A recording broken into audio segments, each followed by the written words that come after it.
Well, a very good evening, ladies and gentlemen. Welcome to another FlightFactor Sim live stream today. It's the 19th of May 2026. It's 2 minutes past 8 in the evening here in the United Kingdom. Back in X-Plane 12 in the excellent FlightFactor 757. We're in the 300 series variant, the longest single aisle non-wide body jet in the world. Not many of these flying around today. We're doing a domestic sector in Norway. Here we are, live time, live weather in Stavanger. Flying to Tromso. The sun's about to set here in Tromso. As of yesterday, it became at a time now where the sun never sets for about the next couple of months or so. So we'll be landing there, well, a little bit later than scheduled now, at about, what is it now, 8, 9, 10, about 10:30, 11 o'clock in the evening. Gosh, sorry about the loud vehicles going past my house as well. So yes, flight time around 1 hour and 50 minutes, and looking forward to doing it today, live on that sim as well. Now, firstly, apologies for the delayed start here. You might have missed it right at the start of the stream. I mentioned to be about 15 to 30 minutes late, ended up being 30 minutes late. Our beautiful daughter, she's not been very well the last sort of 24 hours. We were sort of close to calling in the doctors. We're going in tomorrow now anyway. She's had a bit of a fever, sort of in the low 39s, sort of high 39.5s. She's been drinking and chirpiness and whatnot, but just to give my wife a bit of a hand tonight, just wanted to get her in bed. She's in bed now, sleeping straight away. But yeah, you know, she's been poorly before. This is probably the poorliest she's ever been. She's got a bit of conjunctivitis in the eye. But I don't want to get too distracted.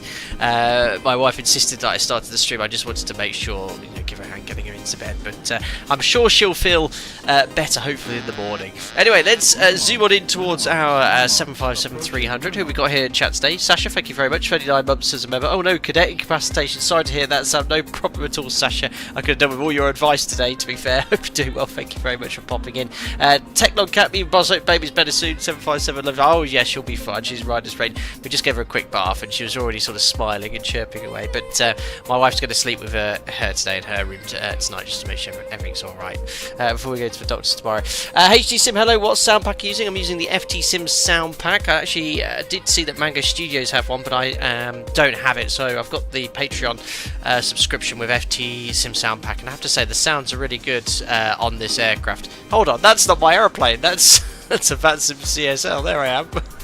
There's our pencil. Brilliant. There we are. Completely cold and dark.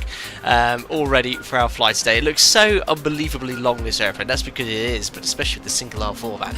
Yeah, 226 passengers I think we've got today in this sort of business and economy configuration. Who else have we got here in chat today? Nightbot. Nightbot hasn't been here recently, but now is here with a vengeance. Commenting every other time. Michael Pace, hope you're doing well. Good evening from Malta. Sim Pips, thank you very much for the kind words. Oh, everyone's being very kind about my daughter. Steve, yeah, get it checked, but have doubt it's nothing serious, but no doubt you'll get it too. Yeah, I've Joe, my wife's got a bit of a croaky voice, and I'm beginning to, so no doubt what she has we're going to get to. Tis the life of having kids. Kids are tough, she'll be fine, I'm sure. Yeah, she will be, but it was a routine check at the GP's tomorrow anyway, just for some injections, so, you know, it's good timing the way that she's got a bit of a temperature just to make sure everything's alright, but they'll just, the cowpole brings the temperature down, that's the main thing to remember. Gary Field, have a great flight, just off swimming, catch the replay later, have a lovely swing, Gary.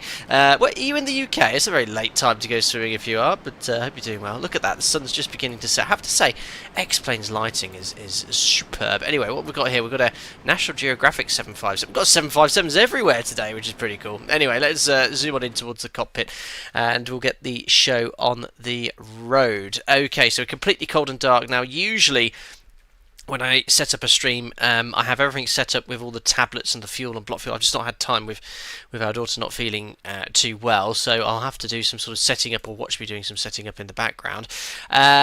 So first things first, we'll just get some electrical power connected to the aircraft. So we'll go down here to the tablet. Ground, get the GPU connected, we'll need the fuel truck connected, we'll have a gate configuration for boarding today.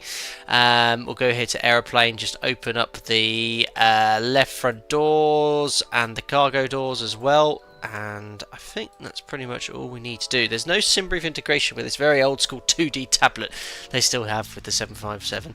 So we've got some electrical power available on the aircraft, so we'll just put the bus ties on, turn on the battery, close the let me just get the guard closed, which is quite tricky with that click spot. Oh, there we are. Got it done eventually. And we can now connect the external power.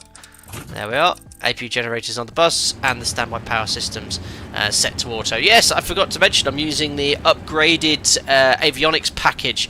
This is an add-on for the FlightFactor 757 series aircraft. I've never used it before, so I thought I'd give it a whirl today. It looks very, very smart, and I did a little test sector earlier, and I recorded a short as well of my landing, which is pretty cool. So if you want to go check that out, feel free to do so. Dynamo City, yes, the FPDS. I'm sure you'll remind me what it stands for because I've completely forgotten, but thank you very much for reminding me what it was called. Yep, Gary at 8:30 swim, fantastic.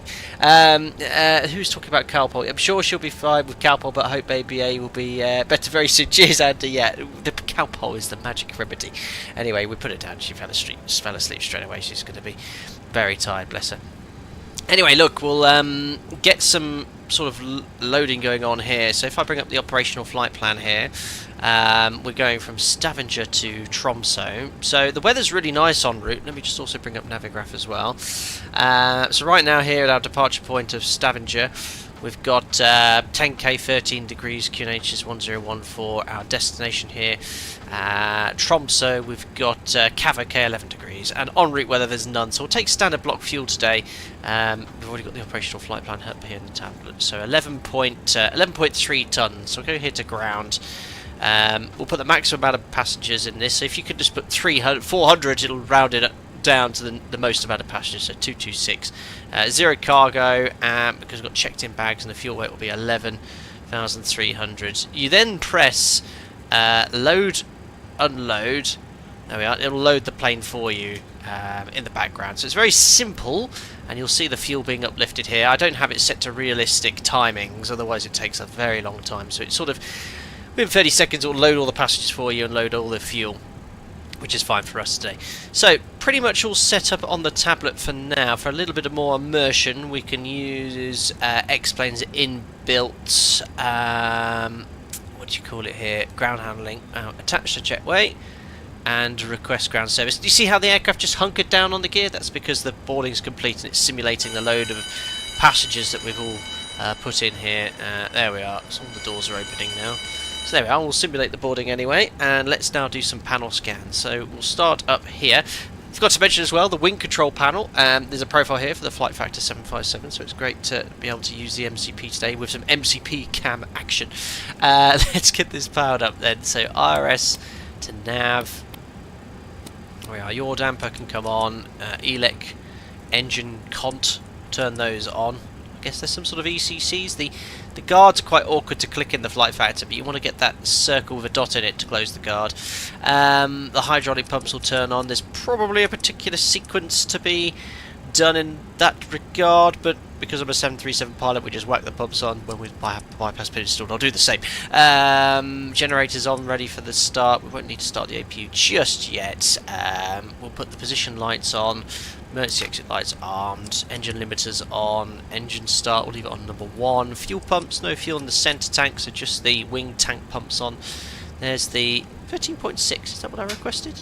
Hey! Did I wanted 11.3, not 13.6, what happened there? Options, ground, 11.3. Why has it put a random amount of fuel on retouch loads?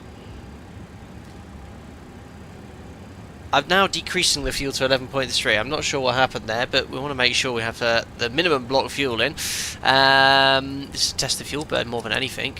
Anyway, window heat's on. No smoking signs on, even though we're defueling a plane. I've never had to have a 7.3 defueled in real life. It's a bit of a pain. The fuel has to be chucked away if you defuel as well. Flight deck temperatures to auto.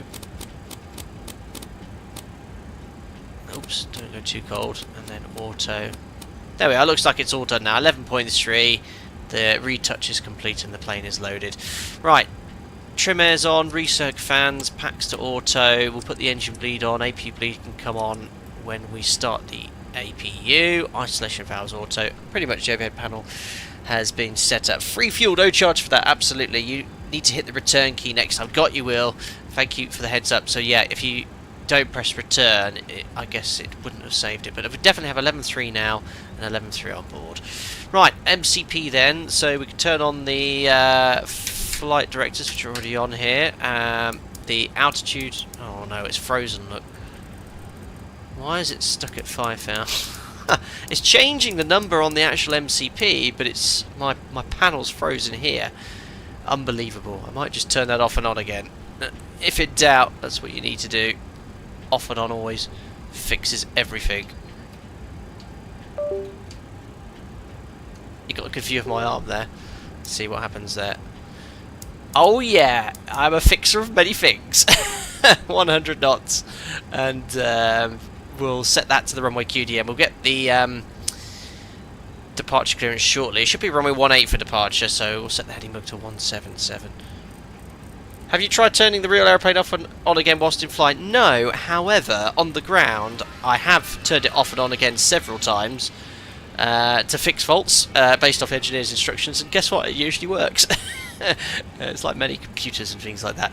Right, I've also got some dodgy... Yeah, I don't know what it is with my computer. I have to basically turn off and on all of my peripherals when I first turn it on. It never works first time plugged in, apart from the yoke. Hopefully that will work fine, but there we are. Right, it should be runway 18 for departure. That's all configured and set. Auto. Panel brightness we could turn up now.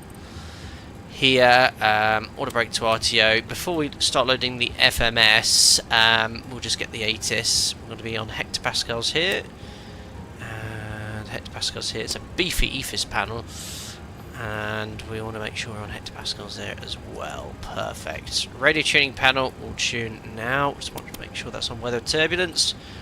+5. And the radio tuning panels all configured and set. We don't need the ILS. Don't need to tune the ADF for departure either. So there we are. We're all good here. Let's grab the clearance. And then we'll load up the FMS and grab the ATIS as well. So ATIS frequency 126005 is active. We'll just turn up the volume. There we go. Temperature 13.2.8. QNH 1014. For clearance and startup, contact ground 121.755. This is Solar information. Steve, check your power settings device manager for your USB device. Make sure power settings turned off so they can stay on. Roger. Approach. Runway in use 18. For helicopters, expect RNP Yankee 10 approach. Oh. Runway in use 10.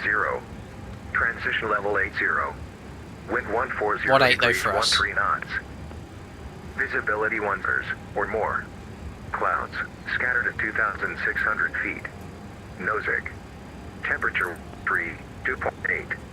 QNH 1014. For startup, contact ground 121.755. Perfect, 1014 is set. Perfect, we're now tuned ground, and the ground controller is a member of the channel, Simba. So we'll tune up ground now, 121.755, and see what's what. We're expecting an SID of Idunu 1 Golf. So let's grab our clearance and go from there. I had to change stand at the start of the stream because the one I was on was occupied. I can't remember what stand we're now on. I think it's 19. Yes, it is. Perfect. It's going to be a beautiful sunset, but then it's going to rise again. Shame that the ground frequency is not 0.757. That is true.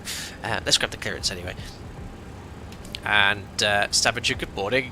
Sorry, good evening. It's Alpaca 753, stand 19 information with Cockpit QNH 1014 departure clearance to Tromso. I've got it going. I thought what time of day it is. Should deny you clearance for that pronunciation, but Alpaca 753, solar ground, you're cleared to Tromso via the Idunu 1 Golf departure. Initial climb 6,000 feet, squawk 7160.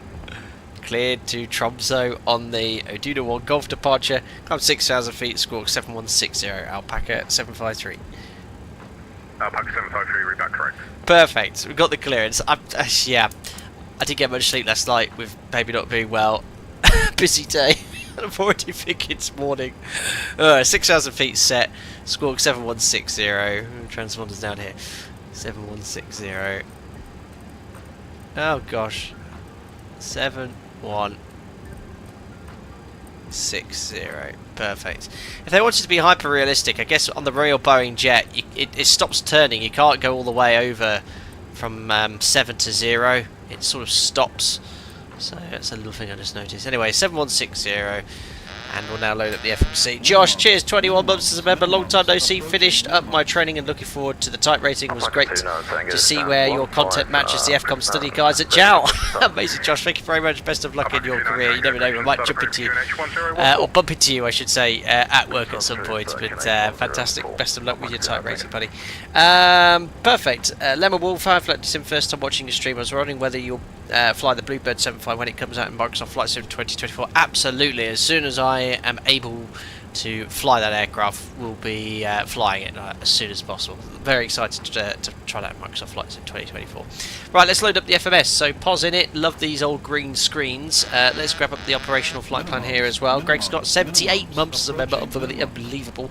Evening, hope the little one gets better soon. Word of warning, they still get sick even when they're 12. Yes, oh dear. And we're going to be looking forward to getting all these bugs, no doubt, moving forward. Cheers, buddy. Thank you very much. Hope you're doing well. Right, well, the RB211's on today. The sound pack's awesome. Echo November, Zulu Victor. I think I've only ever flown this aircraft with the RB211s and not the Pratt & Whitneys, but hey-ho. They're in. Stavanger's in route here. Still don't have SimBrief integration with this. I think you might be able to download a flight plan somehow, but it's not much to type in, so we'll just do it manually. Call sign today will be Alpaca 753, as you've already heard. Getting the clearance. There we are. Departure from Wing 18. Oh gosh, the click spots don't exactly always match where you want to click, which is a bit annoying. Runway 18, Odino, departure 1 Golf, route. There's not much to do. Type for the route today. There we are. So next page, from Odino, direct to Kekod. And direct to Barby, and there's the arrival already. Not many waypoints in such a long sector, but it is as per real life. Most likely to be runway 36 this evening. A Barby 2 Lima with none of these transitions will activate, execute. As a gross error check, if we go to the progress page, no, I'm not in the 737. Yes, it has information though. 763 miles and 764 within a mile, so we're pretty confident we've got the correct route in the FMS, and there's the SID. Right, performance then. 0 fuel weight, you can line select key that, it'll put the actual aircraft 0 fuel weight in, so 85.9, 86 tonnes with a full load of passengers. Our alternatives, Echo November Alpha, I don't exactly know where that is. It's quite close, but it's just the east of Tromso, so we'll go there if we have to divert. We need 3.9 tonnes. We're cruising at flight level 350 this evening. Cost index 30. Put the average wind in 190 at 25. Cool, that's in. Takeoff performance then. We'll bring up the SimBrief takeoff performance calculator, so we'll get rid of that here. And if I select here Chrome, you should be able to see the takeoff performance calculator. Here it is. So takeoff. Runway 18 full length, and we're going to go optimum flap, optimum thrust, bleed, anti-ice auto, it'll be off. Dry runway, QNH 1014, improved climb enabled, flex, assumed temperature enabled. So that's showing we could take flat 5 TO2 41 degrees. Now if I remember rightly, to do that, flat 5, do I then select here TO2? I think 2? Yeah, TO2. And a selected temperature of 41. Don't I have to dial that in? I think that's as low as it. 41. Oh no, I can only go to 39. Alright, well 39 is more conservative. So I'm definitely on TO2, 39 degrees. Yeah, 39 degrees set. V-speeds, let's compare. So we've got 53, 54, 55. Yeah, they're not giving these speeds here on the FMS. Shall we trust FlightFactor with their speeds? They're within 10 knots or so, 10 or 15 knots. We'll go with those. We don't have any other performance calculators to go with. And the trim CG is 20% 4.4 units, which I'll set now. 4.4 units set. Perfect. Alright. I've got a little setting on in the tablet which converts the V speeds automatically for you here. Otherwise you'd have to manually insert them using this. but it's just convenient to have it done automatically. Right then, so let's now crank up the APU, get better pushback on order, and then we'll brief the taxi and SID. There we are, APU is starting. So I don't know if that's the cabin crew calling me, not sure. There we go. I suspect your current location is Stavanger rather than Stavanger. How to pronounce it? I don't know. For what it's worth, we take off with either flap 15 or 20 and 300, never 5. I really reset jet. I'll go off your attitude reset. Not sure what was going there. I'll go off your advice then. Let's quickly change that. So flap fit. What did you say? 15 or 20? I guess is that a tail strike prevention policy? Where's flaps? I'll do 15. Calculate. Yeah, that's giving me much different figures now. 15. Remind me to go flat 15 then. Flat 15, TO1 now. 1, and assume temperature of 47. Well, I know it won't let me go any higher than this, will it? No, 39. That's fine. Speeds, though, are lower. Again, the FlightFactor speeds are about 10 knots less than the source ones, so we'll select those. Remind me to do a flat 15 takeoff, guys. 157, and we'll set 157 on the MCP, which is done automatically. Yeah, tail clearance makes sense with the length of this aeroplane. Right, APU. Are we running it on the APU? I think we're good. APU, yeah, 100%, and I think it's taken on the load. Let's turn off the external power. There we are. Reassuring blinks. Oh yeah, forgot to set the land out, which is closing the outflow valve, strangely. Land altitude is about 30 feet in Tromso. Right, perfect. APU bleed on. Conditioned air coming into the cabin. And let's order better pushback. Not bad, guys. Seeing that we started the stream later than planned. Please show me where you want to go. I'll connect you first, just to confirm the... Oh, I don't know if you're going to let me. Oh, which way am I going to want to go? I'm just looking here at the charts on my second page. So we're going to want to face... I'll get the clearance. I'll get it connected first. Hold on. Oh, how do I get out of this page? Escape. There we are. Ground to cockpit. Pro is driving up. Perfect. Yeah, makes sense not to tail strike it. Yeah, I mean, look at the length of this thing. I mean, its bottom does stick out quite a way back. Anyway, oh, I think it's just started raining. Oh yeah, lovely. Right, let's close the doors now, get rid of everything. Looks cool though. And what was the other thing I needed to do? Okay, aeroplane, close doors. Oh, as soon as it started, it stopped. Ah!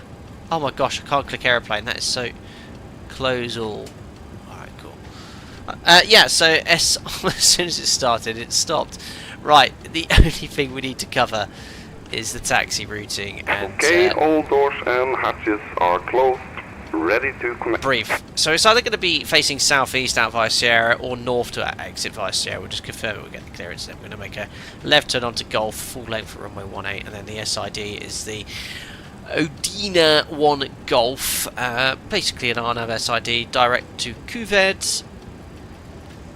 There we are, Cuved, Zulu Victor 422, and then to Piben, and then en route to Odino. What I'm just going to do here, Zulu Victor 422, it's got a speed restriction of 250 knots, so I'm just going to change that to 220, just to help the aircraft with track keeping. There we are.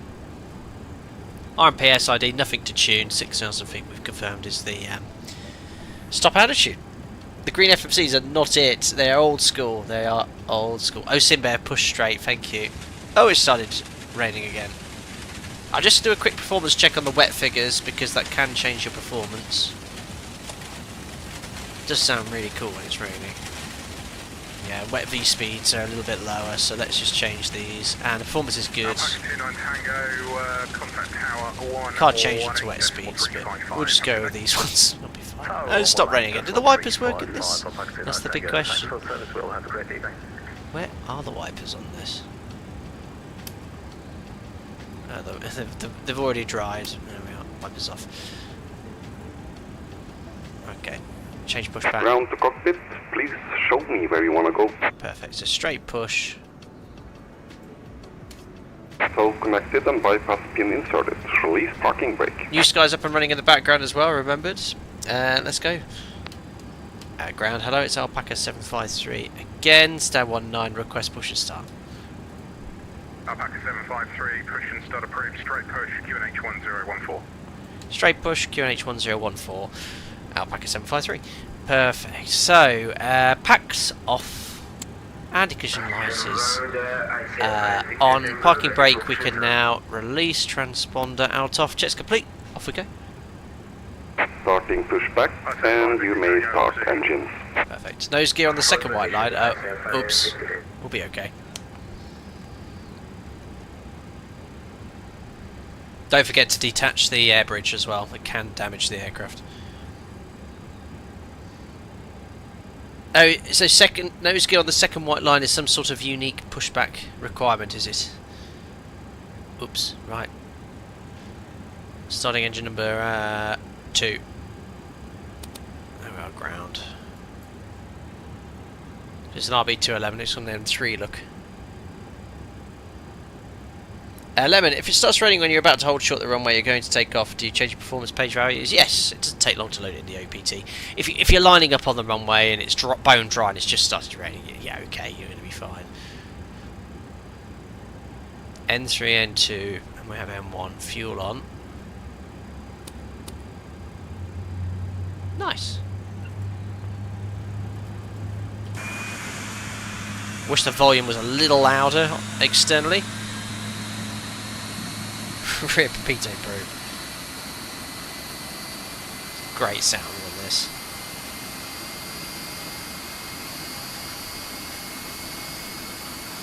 A very long aircraft, but 7.5 is such an iconic shape. Oh, look at that. There's another.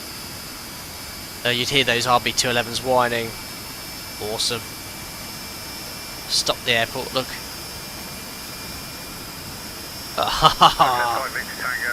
Push and start approved. Awesome. Long straight push, QNH 1014. Alright, starting engine number 1. Long straight push, ICM5, Victor David, QNH 1014, ICM5, Victor.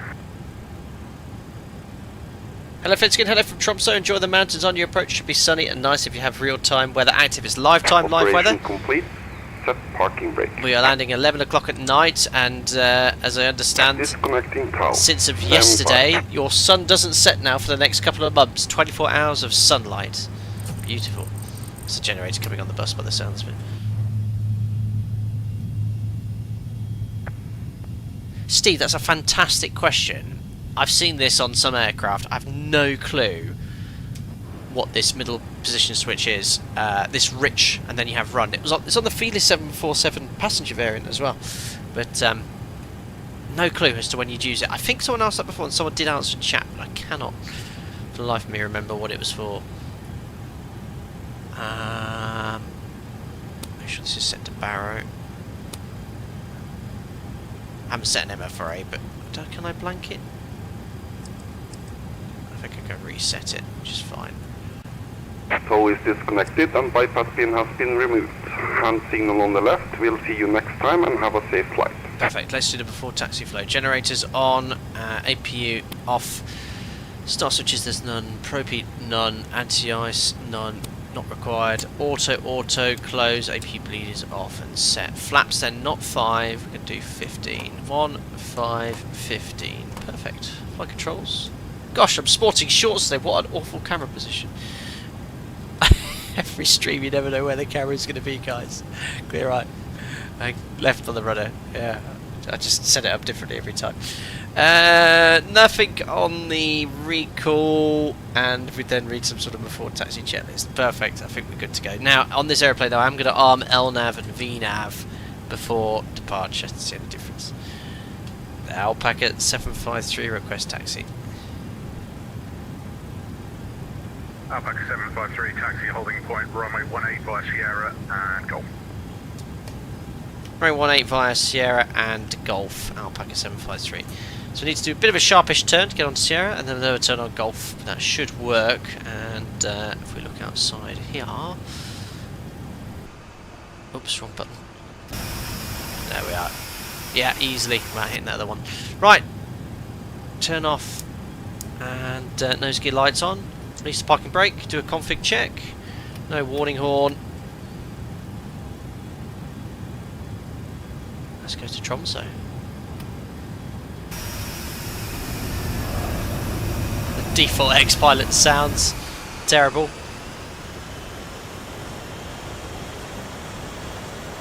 Come on. A little bit of thrust on the outside and none on the inside.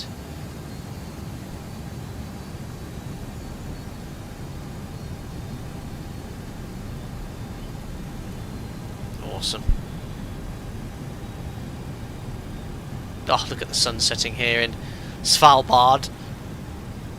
Beautiful.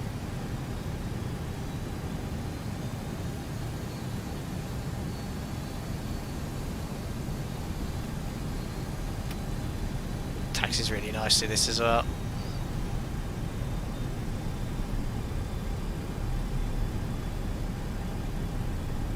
Beautiful.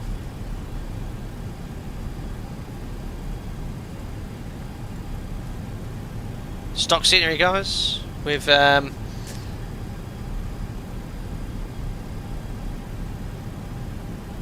no, did I say Svalbard? Not Svalbard, I meant to say Stavanger, so Stavanger. Not Svalbard. Yes, this is stock X-Plane 12 X-Plane map in Hudson, that's all we're using today. Scrub those tyres, I know, it's going to be a big line of rubber now. Alright, let's do the before takeoff checklist. Config we've checked, flaps we have 15, and that's required for departure. Just make sure Jim's got the legs page on his FMC. There we are. Takeoff briefing. Packs are in auto, bleeds are on, V-speed set for departure, 37, 46, 57, set up the MCP. It's going to be the Odina 1 Golf, which is basically straight ahead, left turn, and then a left turn climbing to an altitude of 6,000 feet. Treat it as NADP2. EO SID will climb straight ahead to the MSA in that sector. What's going to be, if anything, over the North Sea. We'll climb to at least 3,000 feet. There we are, North Sea's there. Reviewed. Cabin score checks complete. I said 5 Victor Tango, taxi, holding point runway 18 via I believe last week you said something about removing the emojis that are not used. Definitely do not remove this one. Yes, alright, I've got my Stavanger and Svalbard's middle up. I don't know what's happened to my... 753, contact tower on 118.355. 118.355, Alpaca 753. Cheers, well, bye. Perfect. I don't know how to reset my attitude on my standby artificial horizon. We'll just have to... Is that broken, do you think? I need maintenance action? Because you can have technical issues with aircraft in the FlightFactor 7.5s, but yeah, for some reason it's not working. Right, let's contact tower. 118.355. Should be active now. There it is, perfect. Stavanger, thank you. Beautiful takeoff. Stavanger Tower, hello, it's Alpaca 753, test hold point runway 18, ready for departure. Alpaca 753, tower low, line up runway 18. If I go for line up and wait, runway 18, Alpaca 753. Line up and wait. Oops. There we are. So MCP set, transponder, TARA, strobe lights are on. I'm waiting for our takeoff clearance. How do we turn on the weather radar in this? Airports can come on. I can't find the weather radar controls. We don't need it today. Alpaca 753, winds 140 degrees, 13 knots, runway 18, clear for takeoff. 18 cleared takeoff, Alpaca 753. Cleared takeoff, guys. The crosswinds from the left. Nice long aeroplane, so don't undershoot the centre line too much. Awesome.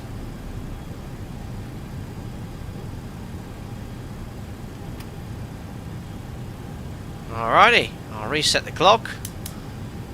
That's running. Toga's in chat. Let's go to the top of Norway. Okay, engines stabilised. I think I've got to press thrust. There we are. We do. Set takeoff thrust. There's the RB211's buzzing. There we are, takeoff thrust indications normal. The 80 knots checked.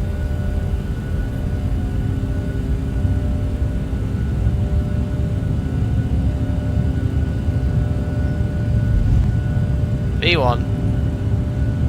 Rotate. Airborne. Positive climb. Gears up.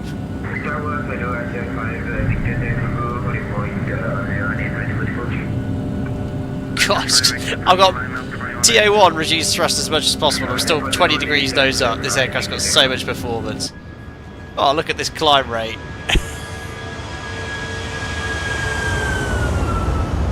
That's all bonkers.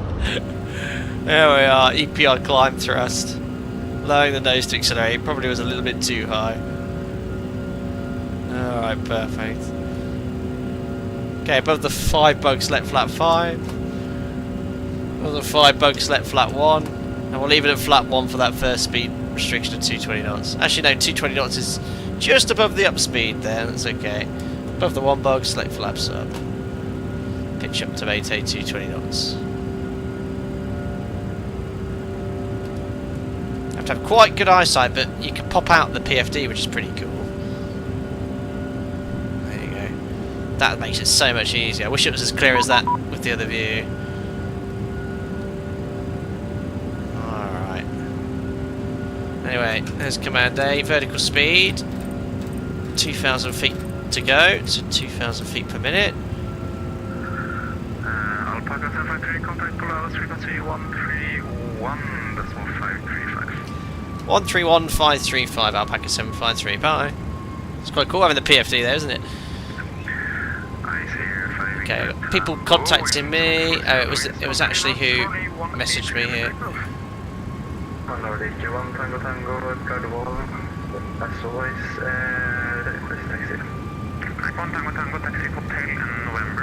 Okay, want to go.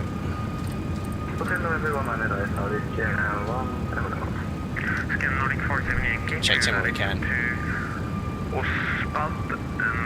I really probably should have done that on the ground now.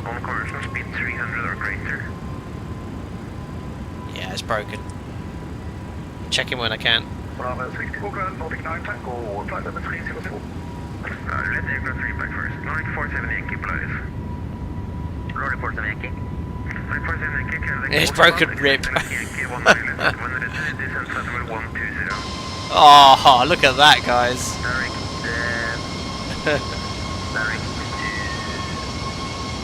It was worthwhile delaying the stream for 30 minutes. Nordic 47 Yankee, 47 Yankee. First, Alpaca 753, identified report current altitude, climb flight level 350. Passing 5,900, just levelling off at 6,000, but just confirm now, climb flight level 350, Alpaca 753. Alpaca 753, affirm, climb flight level 350, Climb flight level 350, direct to Cape Cod, Alpaca 753. So 350, oh, it's you've got to turn it too many times, there's no point doing it, I'll just do that. There we are, 350, set, VNAV, EPI, VNAV speed, and direct to Cape Cod. Execute, just make sure it's going the right way. It is! It's accelerating to 250 knots, perfect. Well, this says LB211 spool up.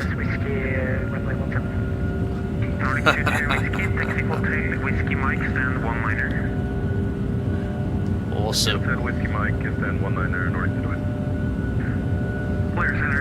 That is a sweet sound.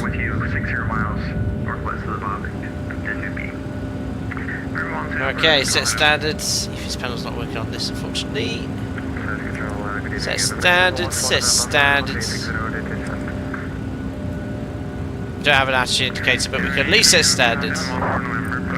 Passing 7-7, flight level 350. Beautiful. Tamango's loving the spinner action. It does look very cool.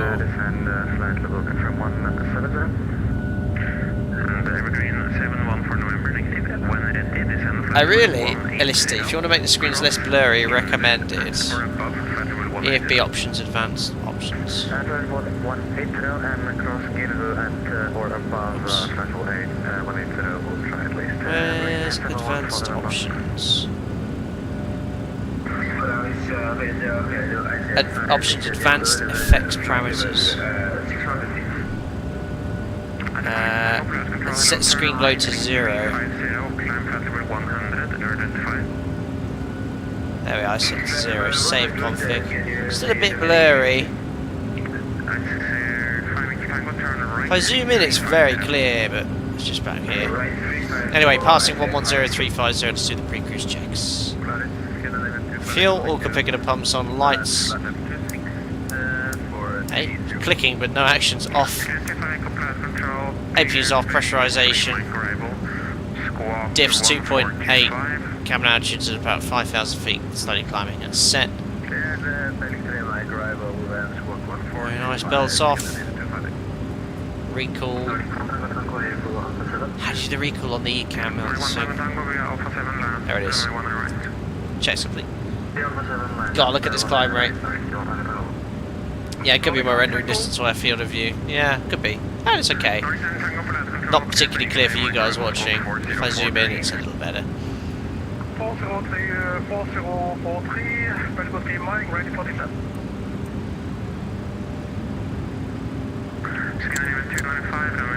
Okay, I can see the Norwegian coastline up ahead. What's our ETA going to be? 2122 Zulu, not bad. About hour 35. We've got lots to talk about today. Airbus A220 in Split. My goodness, what happened there?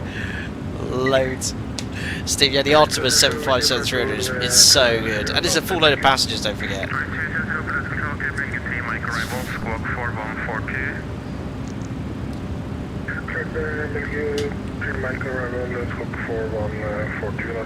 Go Beige, you tried to book a 753 ride on called to LAX and already had the equipment changed to an A321. Oh no! 300 knots or greater, Nordic 478. That's a shame. We were chatting in Discord about this with some of the members of Domino Mosini, who's one of the mods who loves this aircraft. And there's only two routinely, there's only two 757-300s routinely flying. They're a charter company based in, well, they're sort of flying between Antalya and is it Munich or Leipzig or something like that. There's no scheduled passenger services on this aircraft.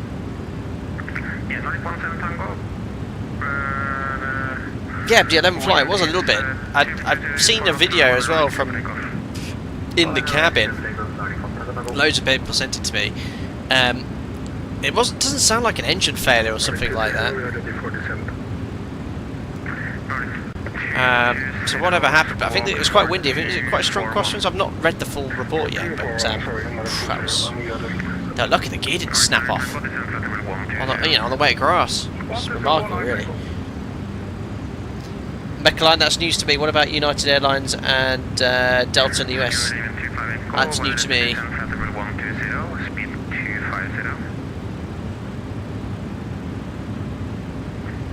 Power play, still the perfect symmetric wear on the rudder pedals I noticed several years ago on your stream. Oh yeah. Oh yeah, we talked about this. It looks like a couple of dead hamsters.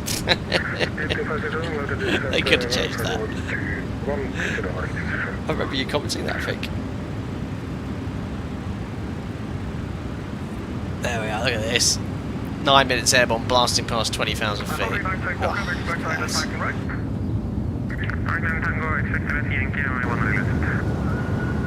Look at the long boy.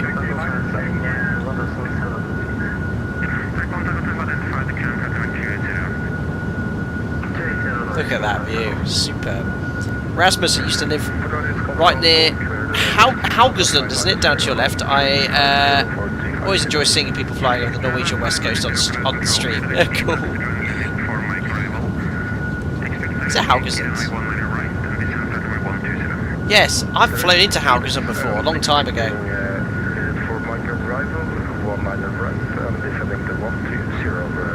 So cool.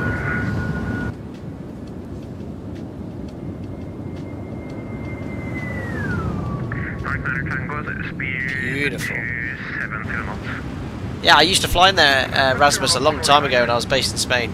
But we're talking, God, how many years ago now? 14, 15 years ago?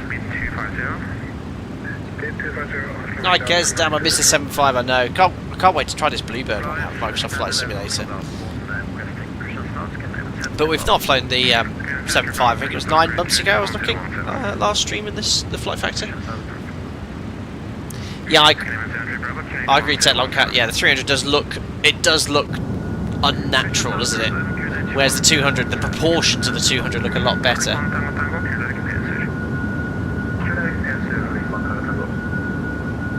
AZCHK says better to fly above the west coast where they're going to lift below it. Yeah, I think they get hammered, don't they, all year? Probably got a bit of engine anti-ice on here. So for the 7.5, I don't know if they have to put it into continuous and then engine anti-ice on, or just leave it in auto. That's not a moped that's flown past us, it's just driven past my house. Where's the engine anti-ice on this? Gosh, I know it's stereo right on the screen, here it is. Anti-ice on.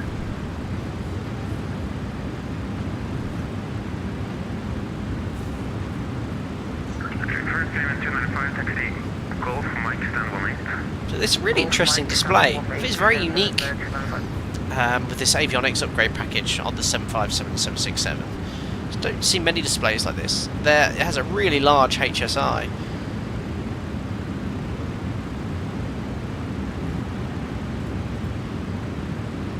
Pop-out screens are cool. Tobago 7.5 is one of the planes where I prefer the shorter variant in terms of look. Yes, I think that's quite a common appearance, but I flew the 200 last stream, so I haven't flown the 300 much at all, so I thought I'd just give it a whirl. Engine anti-ice off.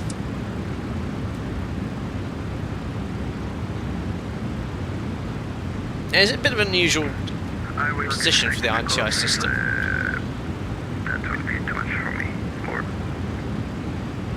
We should be above the cloud soon anyway.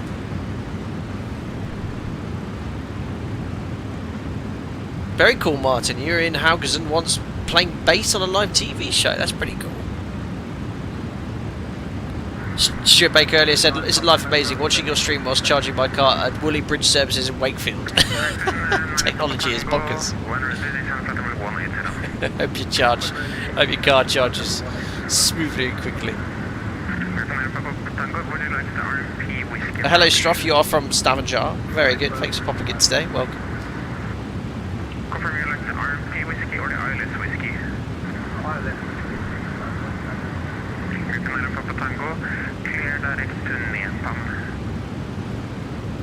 So the outside temperature now, where do we find that? In the 7.5 and 7.6's FMS. Very similar, of course. Anyway, minus 47, don't need engine anti-ice.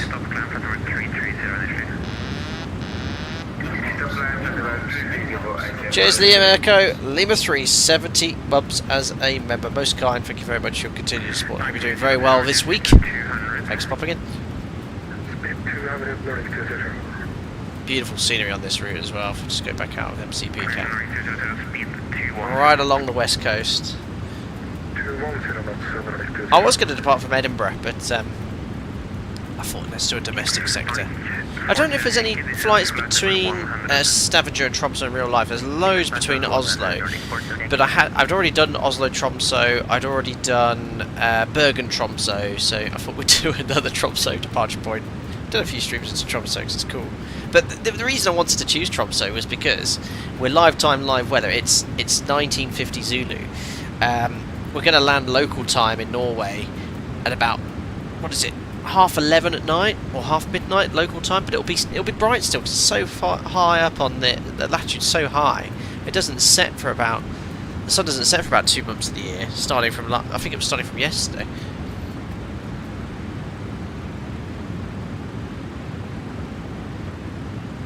Ruben, so many call signs ending with Tango today. I'm constantly listening. Bad, but the fast charging prices are crazy. Oh, we're talking about electric car charging. Yes, I mean, we only have a little hybrid, which we charge with its 25 miles range, but I only do that after midnight, between midnight and 6, because we're on one of those economy 7 tariffs. Otherwise, there's no point charging it.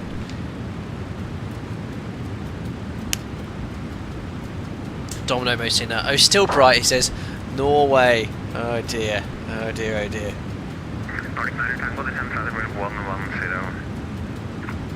Two times, this is a unique route then we're doing. No routes between Stavanger and Tromso. Alpaca's got the market here then. To be fair, you know, anyone that wanted to go there would have to just drive to Oslo. I think there's a lot of flights between Oslo and Tromso. I think I looked, it was like 50 or 60 a week or something like that.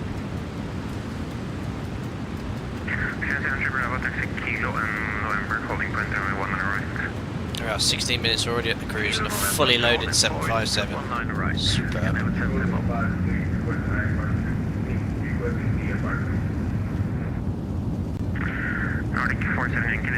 Okay, that's beautiful.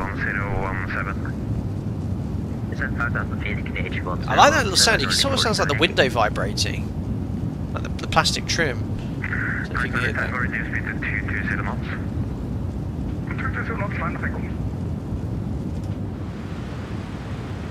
See, that explains the lighting thing is still broken. You jump into the cockpit and it stays bright, and then changes after about 5 seconds. Want to go?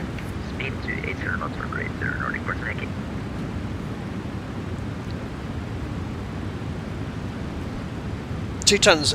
I'll look at that tonight or tomorrow. I'll get the date in for the next members group flight. But off the top of my head, I don't know.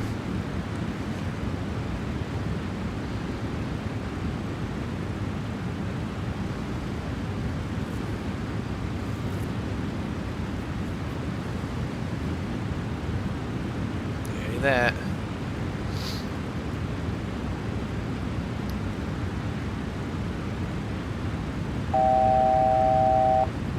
Very low tone. Oh, I don't know if that's just the weather updating. Oh yeah, the weather's changing in the sim. There's snow down. Is there snow there this time of year? XA snow's bugged up. I'm surprising to find snow. Well, I mean, they're quite high peaks to be fair. Well, flight level 350. Go to.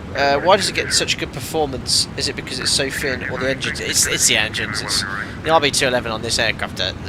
You know, it's very overpowered. You know, think about the jumbo jet. They have 4 of these, and this is more than half the weight. So yeah, incredibly overpowered. Big fat RB211s on a thin airplane. Ruben, interesting in Simbrief assigned you a higher cruise level. Yeah, I didn't change that manually. It was 350. I mean, are you a little bit heavier than me, buddy? I don't know. So our gross, our takeoff weight was 97 tons.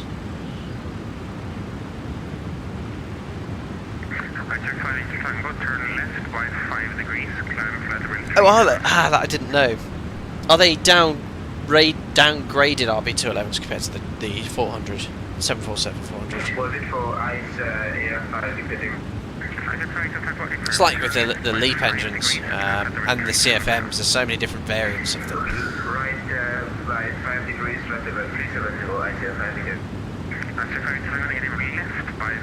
There you go. Ruben, 2 tons is a 370.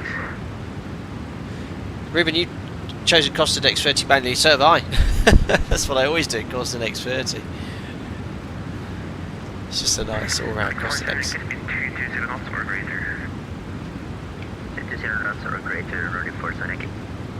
Andrew says, I think this, what a goal of, I think this what a goal for some, yeah, so Andre, yeah, you're quite right, the RB211s on this aircraft give this aircraft very good short field performance, even at high elevation airports as well.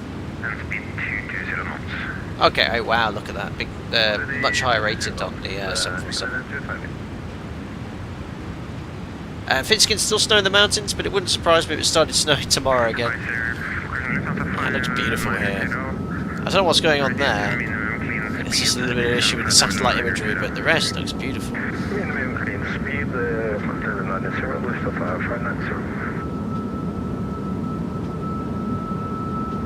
Looks great. Yeah, those RB211s purring away at the cruise.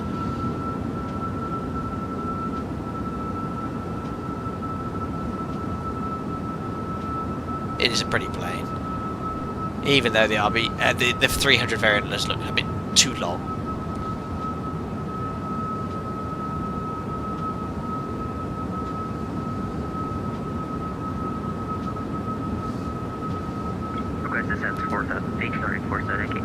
Awesome. You can see how long it is. Doesn't look right, does it? Clear islands, Yankee 19 left, 4,000 feet and 210 knots until... Well, the RB211 they said was the engine that saved Rolls-Royce, wasn't it? I mean, it was used for years and put onto so many different aircraft. Looks like a swan in flight, yeah, it looks great.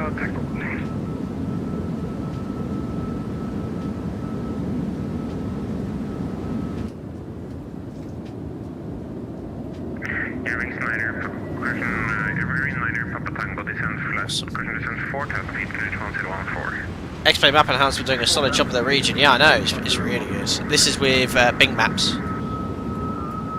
It's pretty decent, doesn't it? I mean, look at it at that angle, it doesn't look right.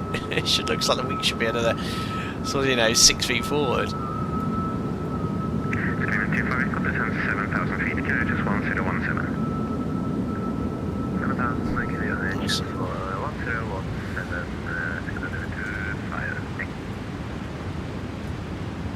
So ATC probably won't be on the whole time, but let's just see where he's covering sector-wise. Yeah, up to Kekod, and then we'll be on our own, guys.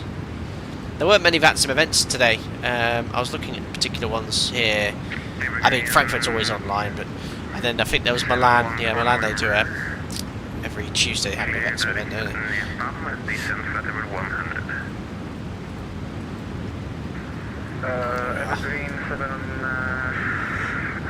for November. Just a warning, directs are going to be... Domino, so yeah, 74, L10, 11, 757 and 767, all power bar B211s. Yeah, pretty much every aircraft from the 70s, 80s, 90s. Well, not every aircraft, of course, but a major competitor in the engine market. It was the one that almost killed them. They had to get a bailout from the UK government to wrap up the 211 on the TriStar. Ah, okay. Gadget Badger, you're looking for a world where you could have X-Plane 12 environment, sky colours and replay mode. Microsoft Flight Sim ground and models would be heaven. It would be. Nice combination. David, great question. Is this type of primary display common in the Boeing 757? No, so this was an upgraded avionics package offered by, I think it wasn't Boeing, was it? Was it a third-party company?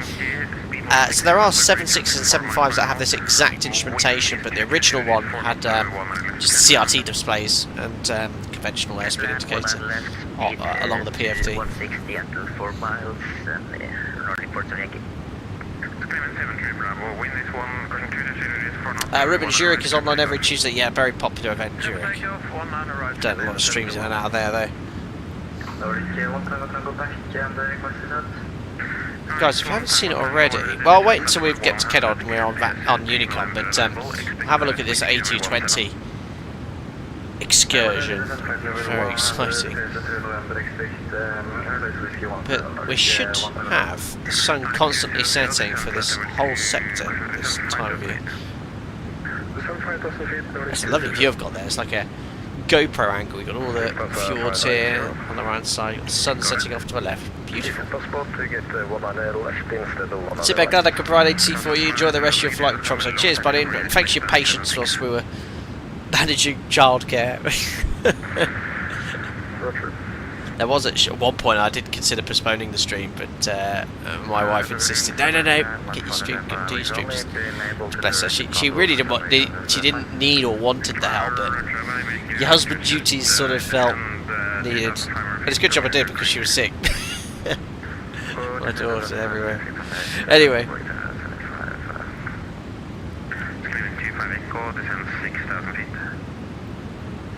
Gosh, Nightbot, will you calm down? Nightbot's going crazy with the comments.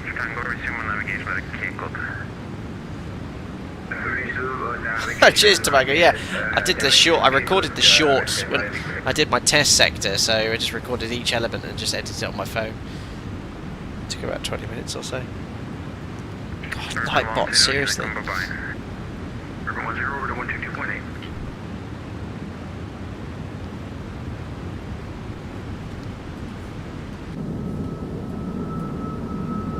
Look at that.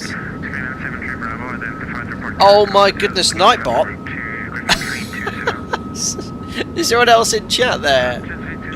Oh my goodness me. I changed all these timings. I don't know why. The other day I wasn't here at all. Two tons, that's not going to help. 2 tons behave. Anyway, there we are.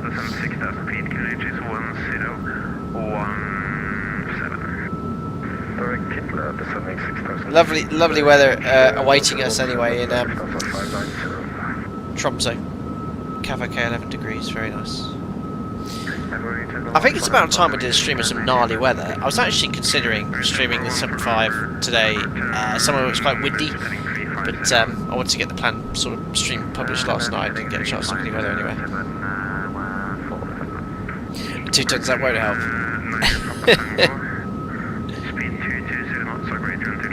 Ruben, flying the original one, flight direct across there is quite hard to see. I don't know if it's that on the real plane as well. I mean, there's a lot of desktop simulated aircraft where it's quite difficult to easily read the PFD just because of the way you're looking at it on a flat screen. But yeah, in reality, it's quite easy to see the instruments on an aircraft. Oh no, Wolf, you're liking the banner over the top? Very, very smart, isn't it? It's called Stream Flights, and the developer helped me customize this one for this for my streams, which is pretty cool.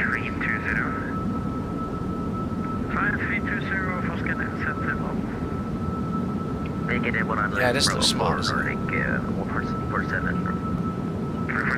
not vacated until you completely the entire process past the whole short bars with taxi Sierra and Whiskey Stand 73. Someone's getting schooled. Yeah, Whiskey Stand 73. Reports any. Yeah, it does look cool. What's that, the 7.5 Domino or the banner?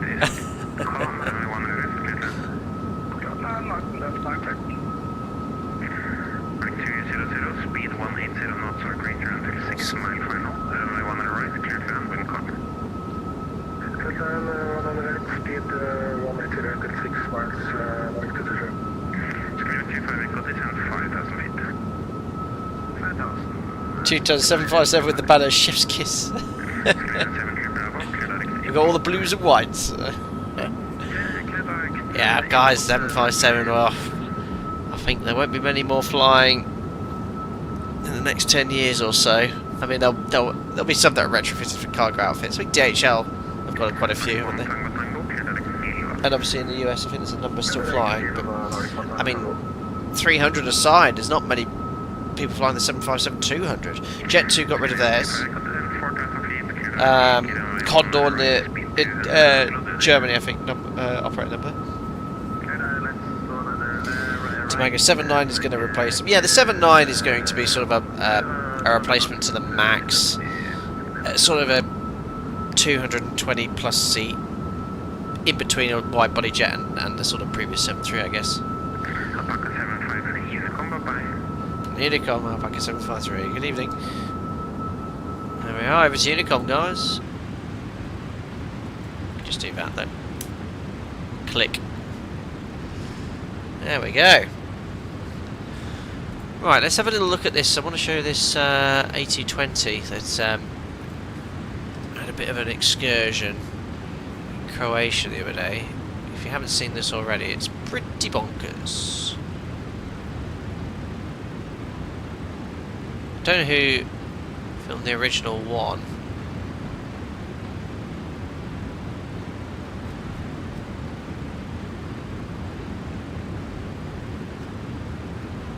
I don't want some sort of... I want to just see the video, the sort of original video without any commentary. I think this will do. It's not the best... Hello everyone and it's some terrible AI thing. Hold on guys, let me just try and find the video. Yeah, this is a good one. Right, have a look at this if you haven't seen it already. This was quite spectacular. The quality's not great, but yeah, it'll have to do. Let me just share my screen. There we are. Have a look at this. Just make this a little bit smaller. So this was a couple of days ago now. So there you go. Look, there's a massive yaw there, and I think he was about to rotate there. So see how the nose comes up there, and then you can see the energy shifting as they go to the RTO. Look, so there's there. Look. See the nose just coming up a tiny bit. So I think they're about to rotate. But have a look at this. So there's a massive yaw input. Nose comes up a bit. Then you can see them switch to the RTO. They're now pointing directly towards the camera and off the side of the runway. There's the RTO. Look, you can see the energy being switched to the brakes and the speed brakes coming up. And they're on the grass now. They're on the grass. Straight through the side. Boom. Engine damage. Through the... I think they just missed those. Umjesto poljetanja za What language is that? Frankfurt, I'm not 130 sure. putnika dobilo je neočekivanu porciju Polish? zraka, baš kako i izgleda, nimalo No. ugodno. Oh, there we are. Oh, look, we can now watch a video of someone else live streaming or a snooker. But there you go. Let's just do that one more time. There's a huge yaw, but I can't see the rudder pedal move. Look, there's no rudder. See that yaw? But no rudder movement. It'll be really interesting to see what happens. Oh dear, oh dear.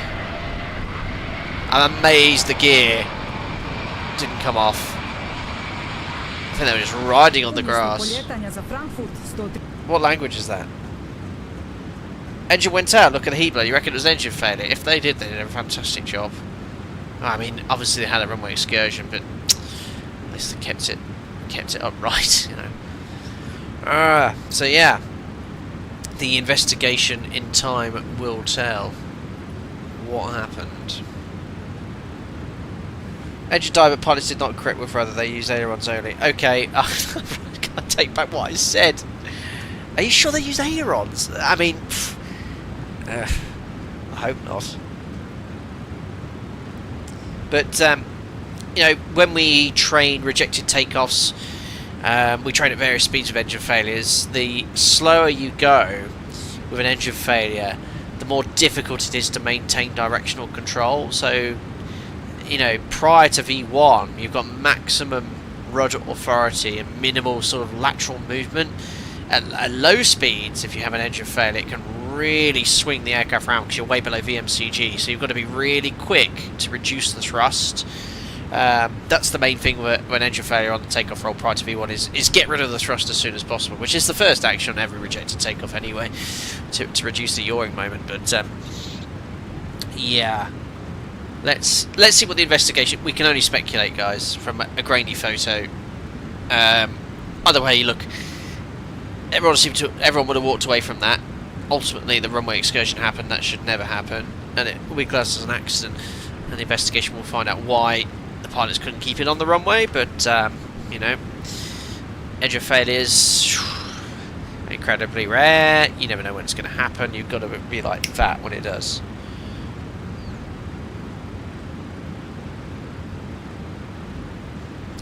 Domino, you did something similar when landing in Concorde though, in Hawaii. Yes, well, that wasn't my fault though.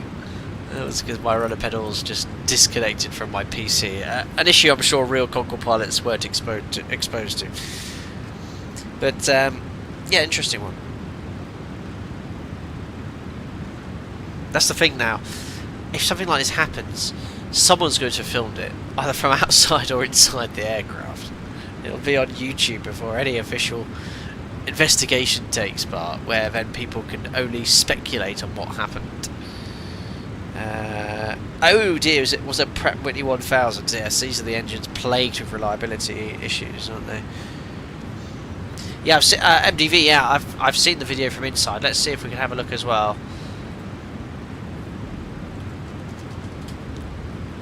I think I've got it here. Yes, if you'd like to see what it looked like from inside, here you go. Let me just share this. this bigger. Ah! There we are. So this is the RTO, but you can't hear an engine flame out.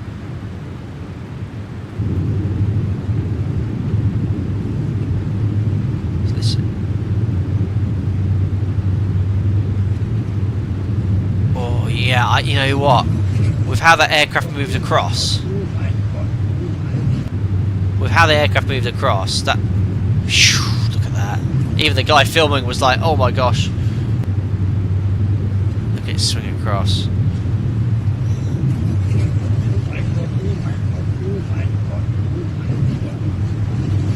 Oh yeah. If I was on board, I'd be petrified. Oh. Yeah. Junge. There we are.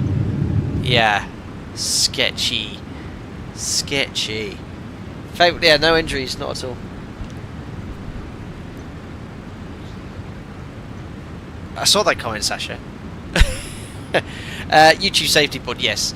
I'm not one to make these sort of videos. I'm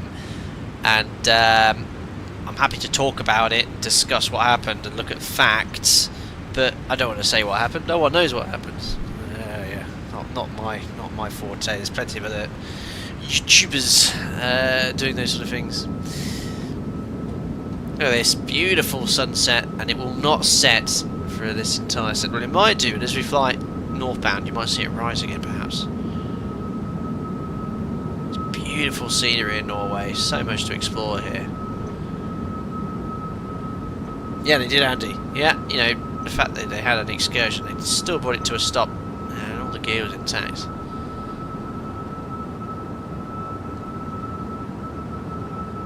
Big expensive lawnmower. Absolutely.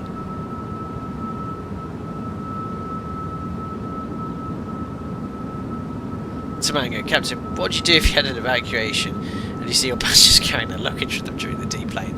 I mean, if I was ever having to do an evacuation, that would probably be the least of my worries. My job would be to ensure the evacuation drill, our drill, is complete.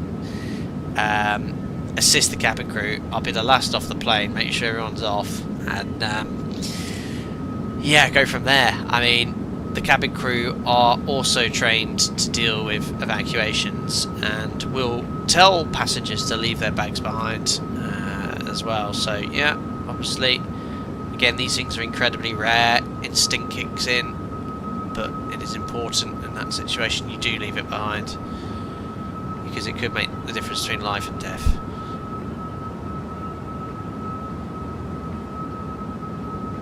Tony, will you operate to move to A320s? Unlikely, but you never know. Quite happy flying the Boeing. Cheers, Alan Hughes. Thanks for popping in. Good night, or we'll watch the rest at another time. That's absolutely fine, my friend. You have a lovely evening, sir, and thanks for popping in this evening, sir. Thank you. Lemon Wolf, you love the Iceland Air Aura livery on this aircraft. Luke Bailey, it is long. Actually, I don't know what the total length is, but I do know it's the longest single-aisle commercial jet airliner.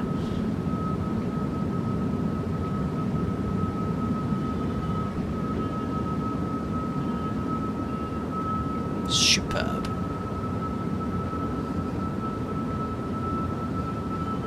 You know what, I might do a GA flight on Wednesday. No, Thursday with you guys. In 2024. I want to fly the paraglider. You know, there's a paraglider in Microsoft Flights in 2024. We should do a paraglider group flight. 47 meters, that is long.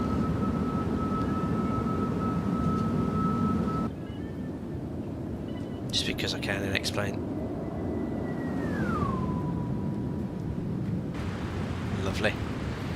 Well, I best do a fuel check in 422 miles, just under an hour. But we're looking okay. Alternative fuel. Total use is 3.7. I think on the prog you can find your fuel on arrival, can't you? 4.8 tons. Yeah, that's okay. Looking good.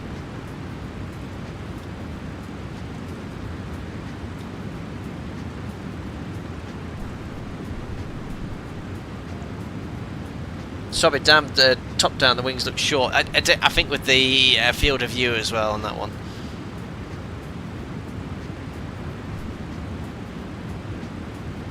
Luke Ben, how long is a 738? Just under 40 metres, 39.5 metres. And the wingspan's just under 36 metres. So that's why you see everywhere maximum width 36 metres. So the 737 can squeeze in. I think the 320 as well.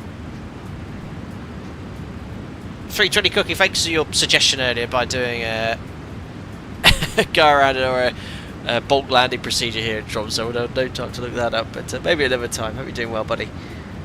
Nothing beats a slender lady with long legs and big engines. We'll leave that there. That's not quite past midnight.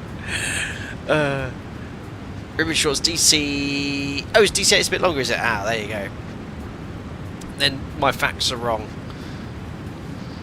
I did see PMDG are updating the DC6 for Microsoft Flight Sim 2024. It's pretty cool.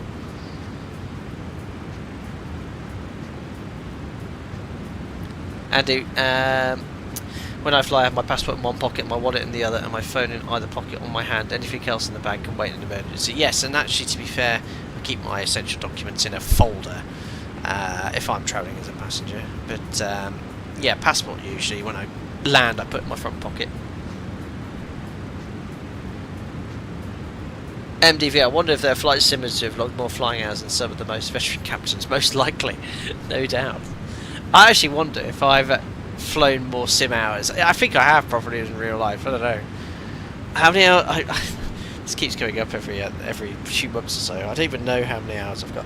So I log my hours in real life, both obviously in the aeroplane and sim time. So as a Tier E and Tier I, I've always logged my sim, so it comes up on here. So my total hours, grand total, is 6,925 hours and 15 seconds, 2,162 hours. Oh, here's a fun fact. I've done it exactly. If I turn on MCP cam here, hold on, you can see it here. I've actually done 500 sim sessions. I don't know if you can see that. I've done exactly 500 sessions as a Tier I, Tier E, 6,975 hours on the aircraft. So there you go. It's just got into focus there.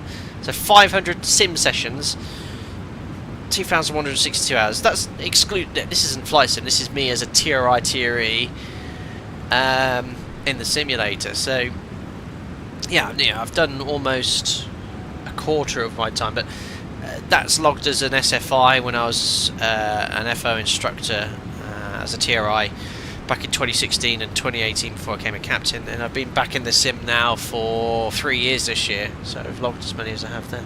500 test sectors, yes.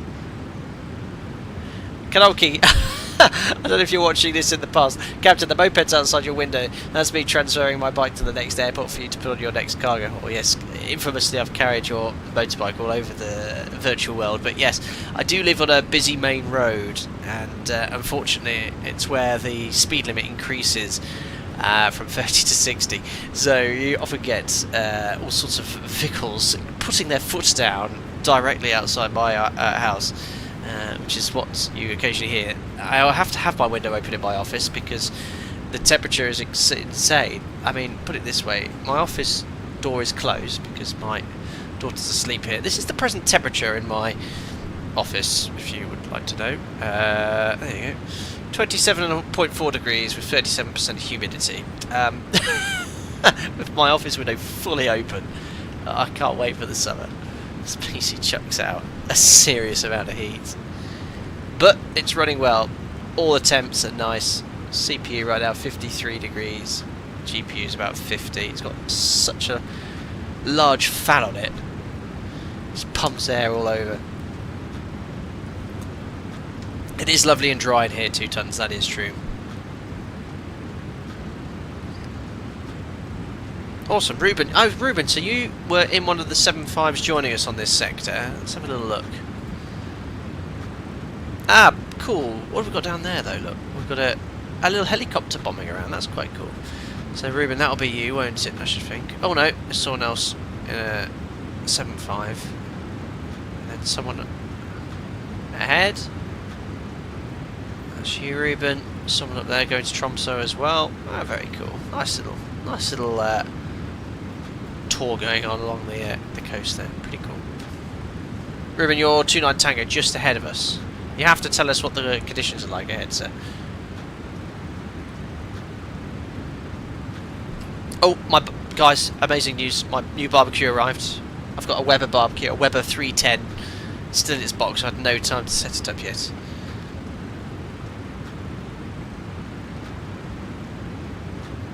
Steve, 27 now in rainy May. Good luck in the summer, buddy. Off. I know. But I've got an aircon unit, so I'll stick that on and chuck the tube out the door, well, out the window.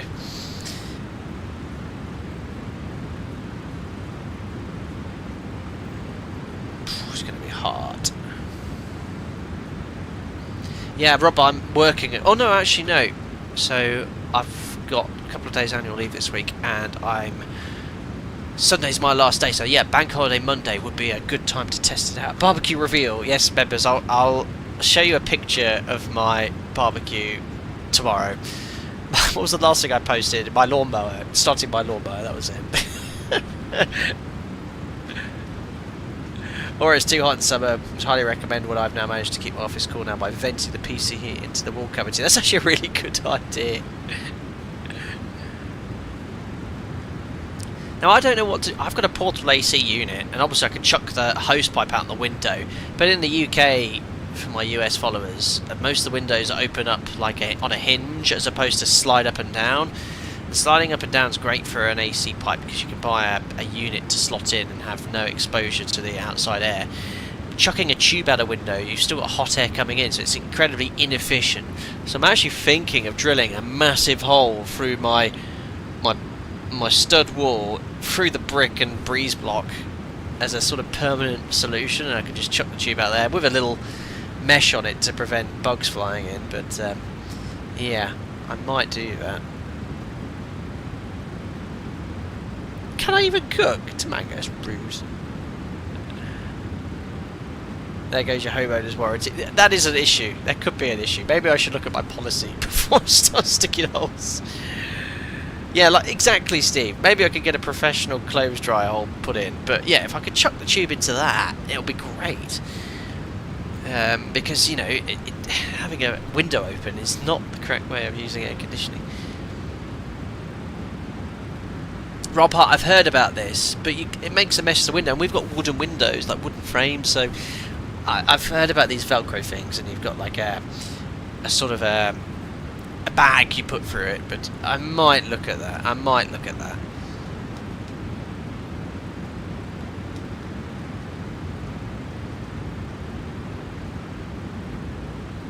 Yeah, we'll have to see.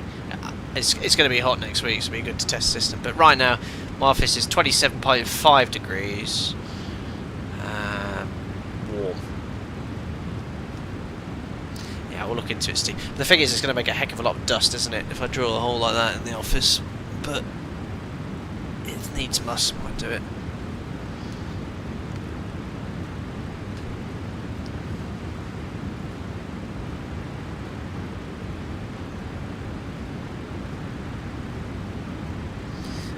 Do you have cats? I can't leave windows open because there are indoor cats. No, we don't have cats.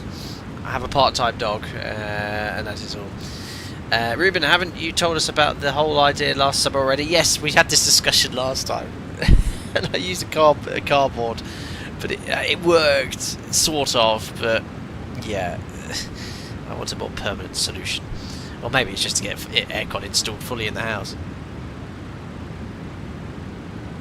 Yeah, 2 tons you guys get it really hot, and it's humid as well, isn't it?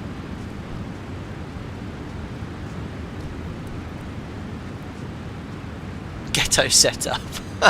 Yeah, that's it. Yeah, maybe I should turn down those massive halogen lights for my plants that were going behind me. No, I'm joking. Not far from being halfway, guys. Nice little tailwind, 467 knots, cruising Mach decimal 79. Yeah, you know what? The FlightFactor needs a bit of polishing. The 7.5, you know, they need to bring it up to like their 777 spec. But it took them how many years to get the 777 to V2? A long time. But you know what? It's still solid. It's had a little update last year. Well, I say a little update, a V2 update, and it works quite nicely. It flies quite nicely by hand. we'll have a little bit of hand flying on the approach today. It just gives you the ability to realistically operate the 757 in a simulator. The Bluebird sim will be very exciting to try. There's the coastline of Norway just below. Oh wow, look at all the little islands here. That's the North Sea off to our left. Oh, a little stutter there.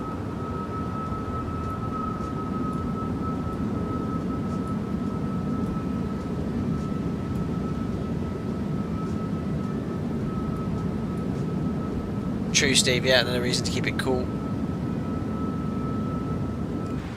That's great, 2 tons. So FlightFactor are planning a full rebuild of the 75 and 76. Update plans 777, A350, 78, then the 75 and 76. So it will be a minute. Yeah, it might take some time. But yeah, it'll be great to have a full update of this one. Still got that 2D tablet, but it works, to be fair. It works.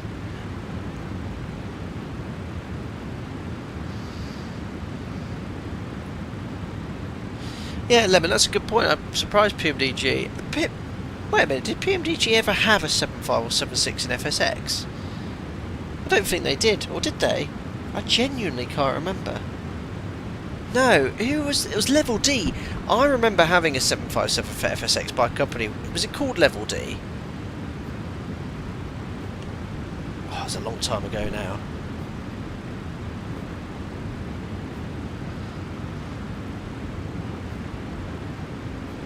Genuinely can't remember. No, I don't think they did. Level D was a 767. Oh, was it? I thought they had a 75. I had a 75 for FSX, but I don't know who the developer was back then.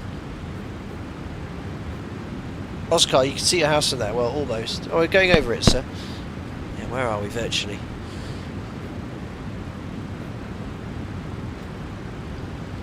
We're right over the Strand.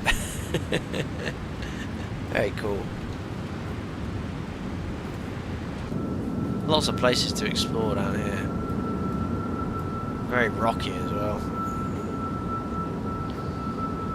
The only 757 was from Captainson. Maybe it was Captainson. Or maybe I had a 76. I can't remember. It was such a long time ago. Yeah, Lemon, the PMDG are making a classic 74. That's really cool.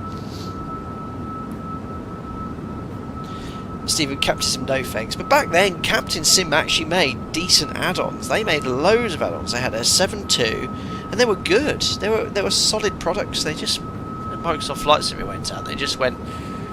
Well, they're rubbish, aren't they now? Yeah, I think you might be right. Maybe it was Quality Wings. I think it might have been Quality Wings. But, yeah, this is a long, long time ago.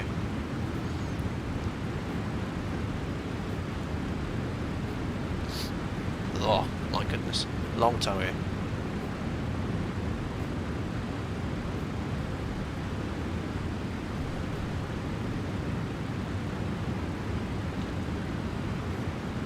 Sasha decided to give the Microsoft Flight Sim stock 757 a go.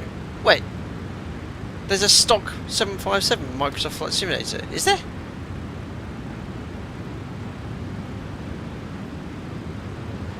Oh, Steve, yes. Dollar signs. Tamaga, back when you were still an FO. Oh, mate, yeah, I mean, when I joined my operator, it was 2010? 2011. So FSX, yeah, FSX was still the main simulator. I mean, it was still incredibly niche. And then wasn't it bought by Dovetail? Dovetail Games were going to make FSX. They bought the rights, didn't they? The people that made the train sims, but released something that wasn't very good. And they just sort of went X-Plane, and FSX still being used. P3D was mainstream when I started streaming. When I started streaming, it was X-Pen 11, P3D and FSX. And my first tutorials were all in FSX. Ben Buddy still watches some of my FSX tutorials. They can actually get quite a few views still. It's quite funny.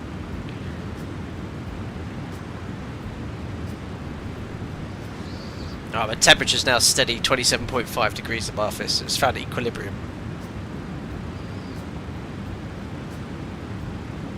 FSX Steam Edition was Dovetail, I think, the Ameca. Yeah, I did buy it.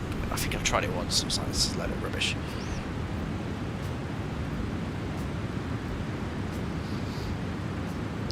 No, Ruben will be the first. We'll be the first here to fly the 7.5, hopefully. The sun has been setting for a very long time, but I don't think we're going to see it any lower than the horizon. Steve, you're showing your age now. Oh gosh. Oh, I think it's because, yeah, my eye point went out there. Oh my gosh! Oh, a face reveal! That, guys, is what I look like with my ginger goatee. And there's Jim wearing a mop head with his painted epaulets. Hilarious. There it is.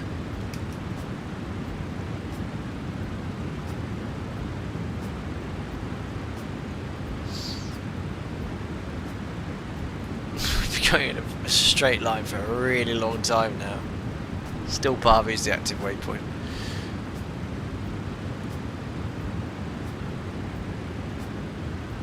So yeah, might Thursday evening. I'm going to the Canaries on Friday. I had a duty change. I might line train. I'll see if I'm line training on Friday. So I'm going down to the Canaries. And then in the sim all week.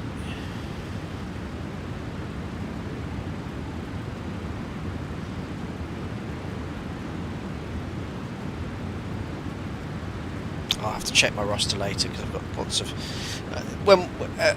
At my operator, you can check your roster any time on your phone. It's amazing how the technology's changed. It's really clever. You can check your duty, see who you're flying with. But when we have documents that have come through which are called mandatory reads, that usually change the procedures or something like that, you can't view your roster. So I just open, because on my days off I don't check it obviously every day. I've just logged on now and there's about 4 compulsory documents I need to read before I can check where I'm going. Ruben, nice wink you got there, cheek. I've got plenty of hair, ish.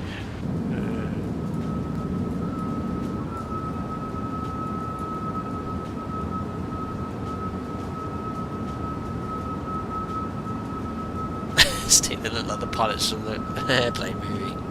Brilliant.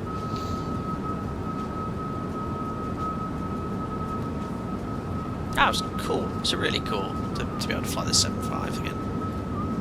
X-Plane's looking good, guys. I don't want to jinx it, but seems to be running well on my PC. You know, I'm always a fan of running minimal plugins, but you know, the stock sim's looking quite good. Live weather as well. Seems to have tidied up. You know, we did a few streams where the live weather updates were a bit sporadic, and we were having altitude jumps and things like that. It seems to have calmed down.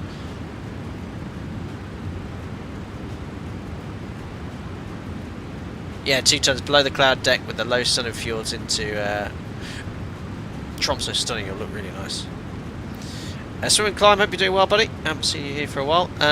No idea on timings for Bluebird 757, we'll keep a lookout for it. Yeah, X-Plane map enhancement was brilliant, and it works so well. And we did our group flight on Saturday, and I had a few elevation issues, but X-Plane map enhancement allows you to flatten the terrain around airports. So yeah, you know, for me planning streams, so much easier, because I used to download all these ortho tiles. Oh, such a time-consuming exercise. It didn't always work properly, but now with X-Plane map enhancement, which is completely free, and I've got the free version, it's so much easier to plan a stream. And I've not had any issues with it.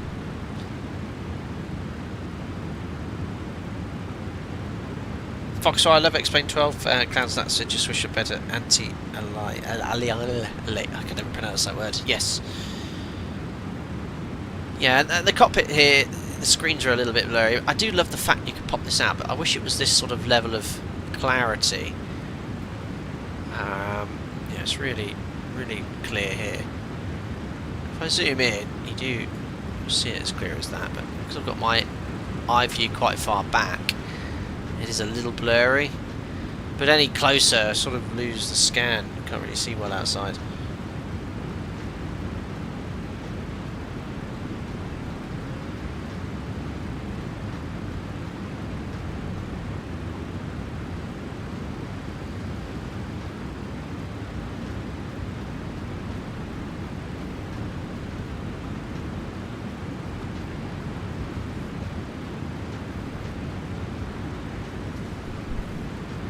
Cool. Now, kind of a joke that Microsoft Flight Sim 2024 default airports are apartment blocks. Expert at least offers decent airports if you've got no scenery. That is true. I haven't actually tried any third-party or purchased any third-party X-plane scenery for months, even years. Generally don't need to. I think there's still a number still made. I just haven't really sort of needed to. Most major scenery developers have jumped to Microsoft Flight Simulator, which is fully understandable because if you're a business, you've got to go where the market is. I don't know how many users there are in Microsoft Flight Simulator in comparison to X-plane. There's got to be tenfold increase. But yeah, we'll have to see if there's anything decent available. I don't know if there's anything coming out soon. Lima Echo Lima 3, do you have FSR on? It will blur those. I have no clue. I might look after landing and have a little play around to see if I can improve things, but possibly. Swim Club, unfortunately I'm working this weekend. What time is the Canadian Grand Prix? I'm just looking. I might be able to catch it on Sunday. Actually no, I should be able to, yeah, because it's my last day and I'll finish work about lunchtime. Ruben, approach chart 4 degrees glide slope. You know what, I didn't look at that earlier, but I was wondering why it was struggling to slow down, so I think that might be the answer to my question. Yes, that is steep. That is steep, and that answers as to why I couldn't slow down easily. 4 degrees is incredibly steep, but it needs to be because of all this terrain here. Maintain 5,000 feet until you're at 2.2. So yeah, that. Thanks for showing me that. Ben Butler, have you tried out Chase Plane yet? I haven't. I've heard it's brilliant, and it will give me more cinematic camera effects perhaps, but I do know there's certain add-ons which clash with it, and as I said before, I have begun and learned that with flight simulation the fewer third-party add-ons you use, disregarding aircraft and scenery, but I'm talking more about visual improvements, changes that some can clash with certain add-ons, and I certainly, you know, I think when I flew into Heraklion the other day, the developer said, have you got, it wasn't Chase Plane, it was some other third-party season add-on, don't use it because it clashes with the scenery. I was like, no, I've never heard of it, don't know. So it's a reason I haven't got Chase Plane is that, but yeah, it's maybe one day. Hello Elitist Maggie, default airports and X-Plane 12 get more updated sometimes than paid airports and Microsoft Flight Sim thanks to the community. Crazy amount of airports enhanced by the community if you check the gateway scenery map. Oh yeah, and each time X-Plane updates, I think they put the changes in. There's thousands, isn't it? It's really great. Domino, I have seen that camera footage. Yeah, it's the updated one where you actually physically see the engine separate and swing over the aircraft. Yeah, it's dreadful. Yeah, I mean, am I right? UPS are grounding it forever, but FedEx are bringing it back to service. I think we flew the Rotate MD-11 a couple of weeks ago, didn't we? We were discussing that.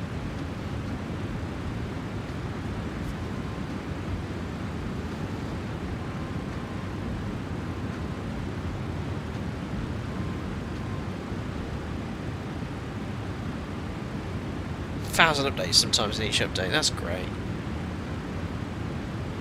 Oh, 2 tons. The MD-11 is now back in service at FedEx, so there you go. Yeah, no doubt every single one of those engine struts would have been inspected thoroughly prior to that aircraft flying again. That was another awful, awful accident. But, you know, aviation is incredibly safe and isn't without risks. These things should never happen, but if you are watching and you have a fear of flying, you know, you're far more likely to walk across the road and get hit by a car twice, you know, than ever be involved in some sort of aircraft accident. They obviously are very much publicised because it's so rare when they do happen. There's a lot of interest in it, generally with the general public, media as well. So it gives you this, it can give you this impression that it's unsafe, or give people this fear of flying, but rest assured, you know, it's still the safest form of transport by a country mile.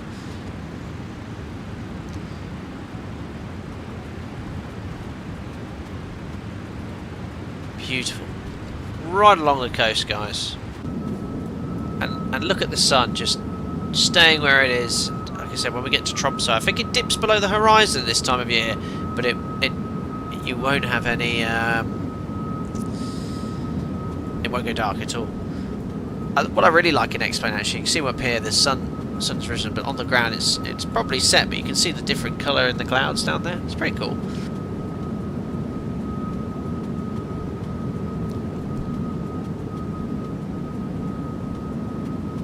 X-Plane map enhancement's looking really smart.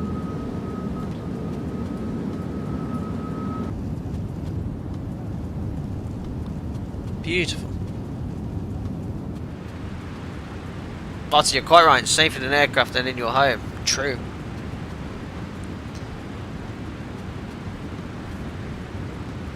Exactly, Tomago. If there was a plane crash, the chance of still surviving is pretty high.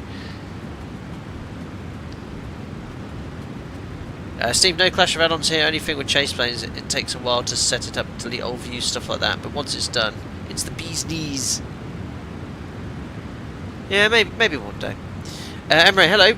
Is this VATSIM? We are on VATSIM network, but there's obviously local time here in Norway. It's coming up to 11 o'clock at night, so it's unlikely to be any ATC. Having said that, there is an approach controller online in Tromso, so yeah, later on, hopefully, we will get some service. We are some of the furthest north flying pilots on VATSIM right now. It's pretty cool. Let's have a look here at the map. A few people heard of us. Someone in, oh no, someone in Svalbard, look. It's a long flight. God, he's had a really long flight. Is that from Istanbul? Istanbul to Svalbard? Is that Lima Tango Foxtrot Mike? That's a long flight. There'll be some people probably cross. Yeah, look, he's going over the pole. So A350 going to Schiphol from Tokyo.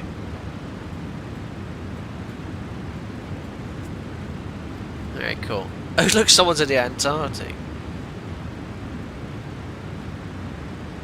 It's Pilatus. We haven't done any flying in Antarctica. I don't know how well modelled it is. I don't think it's particularly well modelled in X-Plane.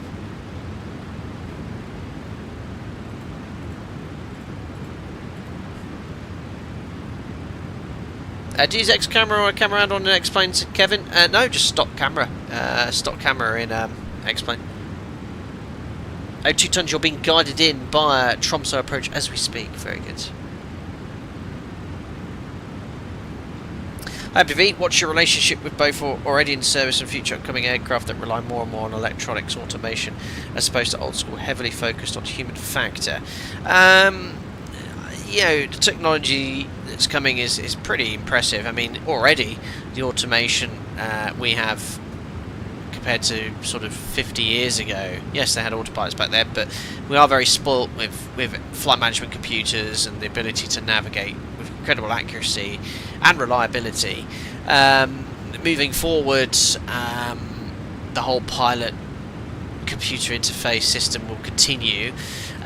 Technology is obviously being tested for non-piloted aircraft, and absolutely you can get it to fly from A to B and take off and land automatically. But you can't program a computer to deal with every foreseeable potential issue, of which the combination of systems we have on a modern aeroplane, there's an unfathomable amount of different issues you could run into. You know, an engine failure with wind shear, for example. You can't program a computer to deal with that. You need a fleshy human with a brain to compute, analyze, and react to those situations. So yeah, I think there'll be more future, more automation, lower workload for pilots, which is not a bad thing. I don't think we're going to see pilotless aircraft with commercial passengers this century. I'd be really surprised. You know, bird strike, for example, Hudson River. Is it going to be able to deal with that? No. Absolutely not.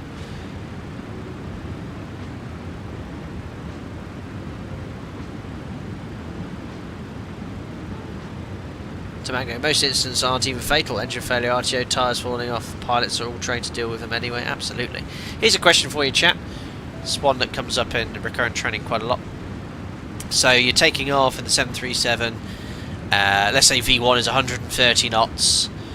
At 115 knots, you hear a loud bang. Both engines are working fine, and the aircraft starts vibrating. You've had a tyre failure.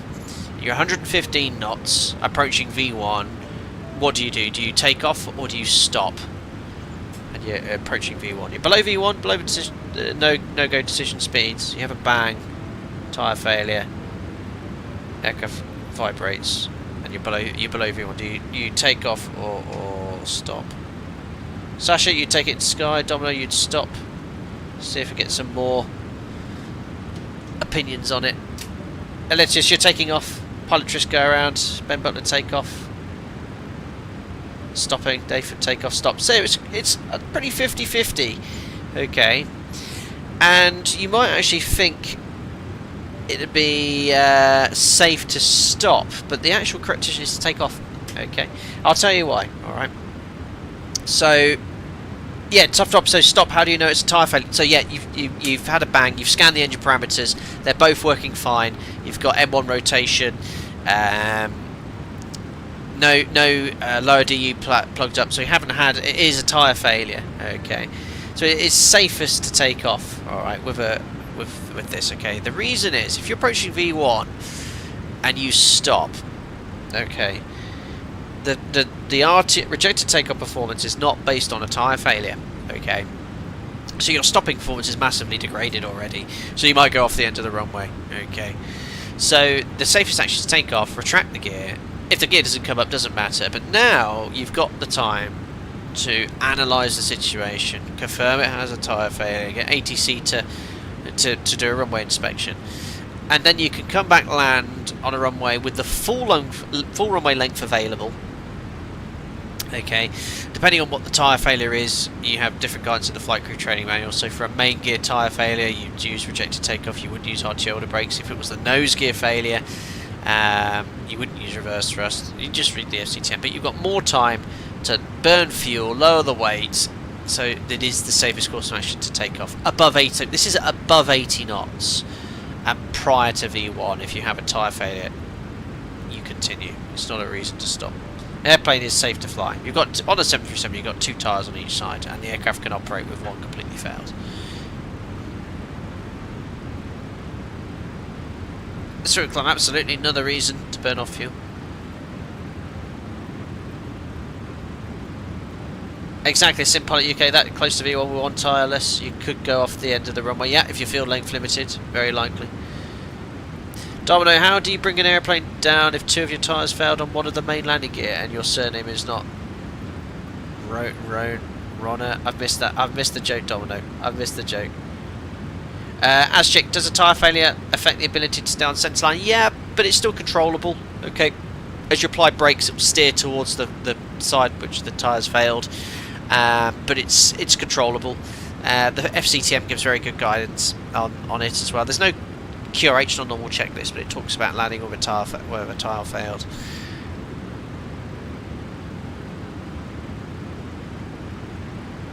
Domino, sorry, that I know the landing. I know the landing you're talking about, the Lot 767. I didn't realise that was the captain's name. There you go. We're still going inbound to Barbie waypoint. Zoom on in here. I can't even do a fuel check or a time check. Where's my scale? There we are. Embo. Isn't that Bodo? Yeah, I've done a stream there. I think we did a group flight to Bodo. We're about to fly over the top of it. Have a quick look. There you go, look, the sun just refuses to set because we're so high up in the hemisphere. A bit cloudy around here.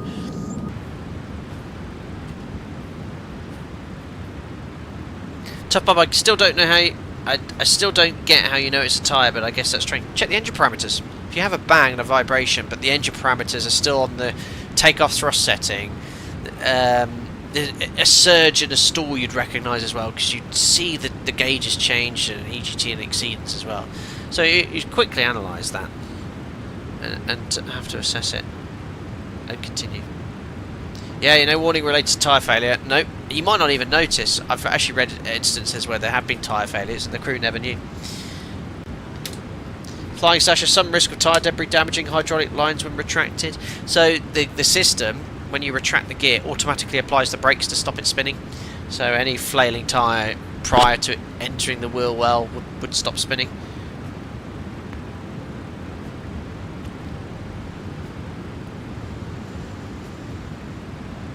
Ruben, you're reaching top of descent. Very good. We are...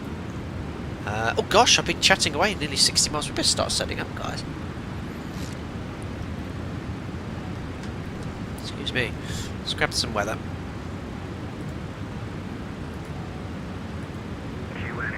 Here's the 80s. Remark. Wind 2,600 feet, 140 degrees, 15 knots. Let's have a listen in. This is Tromso information line. Information what? 0 Zulu. Expect ILS Zulu approach. Runway in use 36. Transition level 80. Lima. They said Lima, but it said Lima. Contact approach 123.755. Wind 050 degrees 6 knots. Cab OK. Nozick. Temperature 11, 2.4. QNH 1022. Remark. Wind 2,600 feet, 140 degrees, 15 knots. Cool, that'll do. This is Tromso information line. So we've got information. That's Lima, by the way. I think he's trying to say Lima, but we've got Lima. Lovely day. Straight in approach runway 36. Surface wind is 050 at 6. Cav OK. Temperature 11. QNH 1022. So we can preset the QNH of 1022 now. Yeah, I do like this avionics package upgrade. It's really cool. 1022. And there's no ability to put any forecast winds in the FlightFactor 757. I don't know why. So it's a send now button, but how it then builds a VNAV path, I'm not so sure, but there we are. Fixturing's in then for runway 36, so you have to type in the 4-letter ICAO code, which is Echo November Tango Charlie. Then the runway, so 36. We'll go with 10-mile ring. I'll probably aim to configure it about 7 miles. I'll put a 5-mile ring as the latest point, even though we're VMC. And what are we at? 35,000 feet. So top of descent should be roughly 105 miles away from the airport. So put that ring in for situation awareness. There it is. So rings are in. Let's have a look at this start. So starting in at Bavary, or Barvey, sorry, which is still where we're routing direct to. We have been for the majority of this sector. If I go here to plan, bring all, oh no, wait! Aha! Yes, I can use this here to click it out. There we are. Oh no, I need the EFIS panel. It's still a bit tricky. There we are. I think I can get it all into view. So if I go here to legs, plan, legs page, and decrease the range. Ah. There we are. So you can see here, look, the little magenta line doesn't quite match up. These are the sort of things they need to tidy up. Anyway, Bavary to Roscoe. Roscoe, there's no altitude restriction. However, VAMN, max 200 outer above 5,000 feet. And 200 knots is quite good because of the steep glide path today, 4 degrees.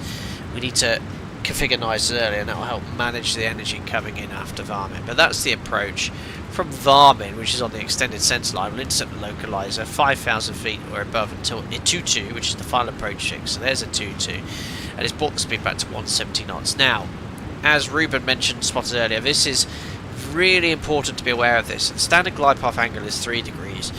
4 degrees, I know it's only a degree, but that makes a significant difference on the approach regarding managing the energy of the aircraft, so you've got to configure accordingly. Now, I'll probably need to drop the gear quite soon after Itutu to manage the energy. I'll certainly want to be at least at flat 15, otherwise the speed will just run away.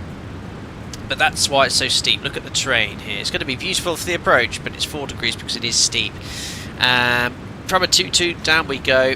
Down to the runway, and the minimums for us today.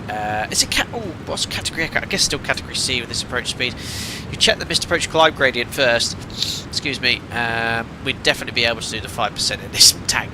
So we'll set that 270 feet for the minima, which I'll set here. Bring up the PFD. I love the fact you can pop these out. There we are, barrier minimums 270. Oops. That is perfect. RVR 550 meters. Give those pop-ups. So yeah, as I mentioned, the MSA is high, 7,100 feet. If I have to go around, I'll be straight ahead 003 to 5,000 feet. Tango Charlie 407, left turn 408, then to Osrad to hold at 230 knots. And you can see that's coded Osrad. Hold right. Reset MCP altitude because we're approaching top of descent. That's fine. So we'll go back to the map display and we'll just do the landing performance.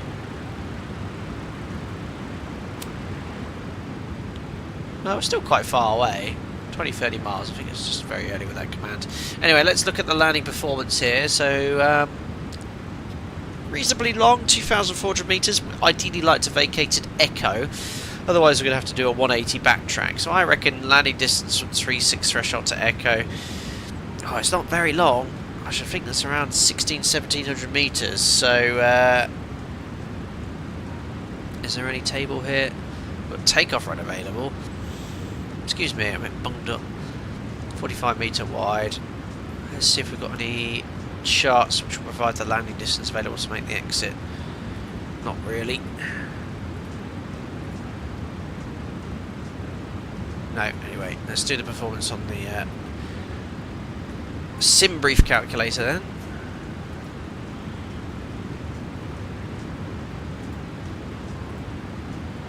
So landing.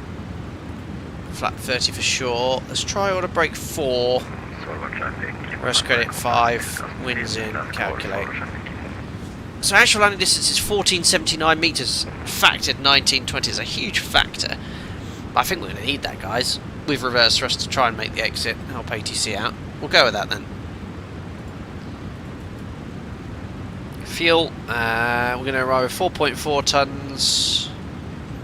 We have 5, so burning 600 kilos. Makes sense, we're quite close to top of descent. Landing weight's going to be 90.8, is that right? It is, yeah. 90.8, so 90.2, which is exactly what we're expecting on the flight plan. So I think the fuel burn's very accurate actually on the sim brief. I've got a FlightFactor 7300 profile.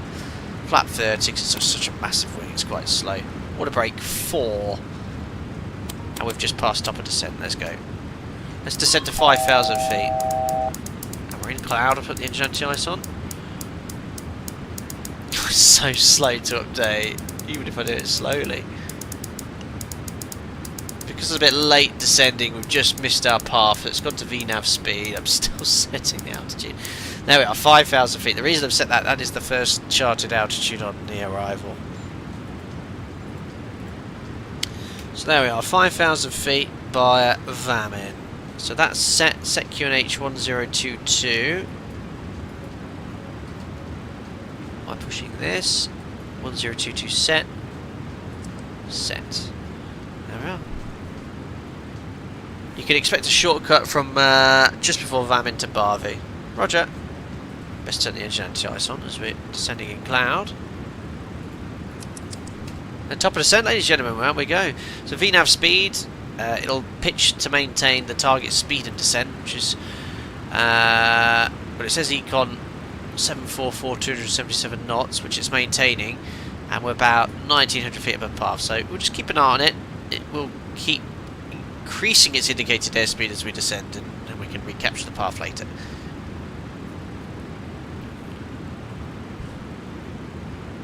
Awesome. C message will be the drag required. Yeah, perfect. So if you just tuned in, welcome on board. We've been airborne now for 1 hour 26 minutes. Just started our descent into Tromso in the FlightFactor 757-300. Should get some ATC into Fansim. Lifetime live weather, even though the local time here is 11 o'clock at night. Look how much light there still is. Because we're so high up in the hemisphere. Frequencies courses, thanks. Just testing everyone to make sure and set everything. Don't forget to set your frequencies courses. 1109-003, which you do on the pedestal.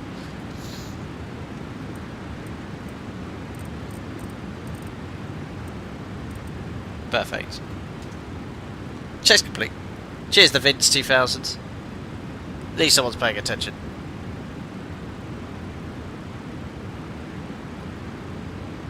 Bit of light turbulence, look. Love the turbulence effects in X-Plane. It's really cool. Just pop on the seatbelt signs. A bit of wing flex, look.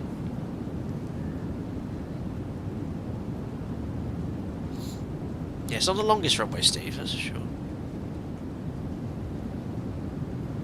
That's great, that's really cool.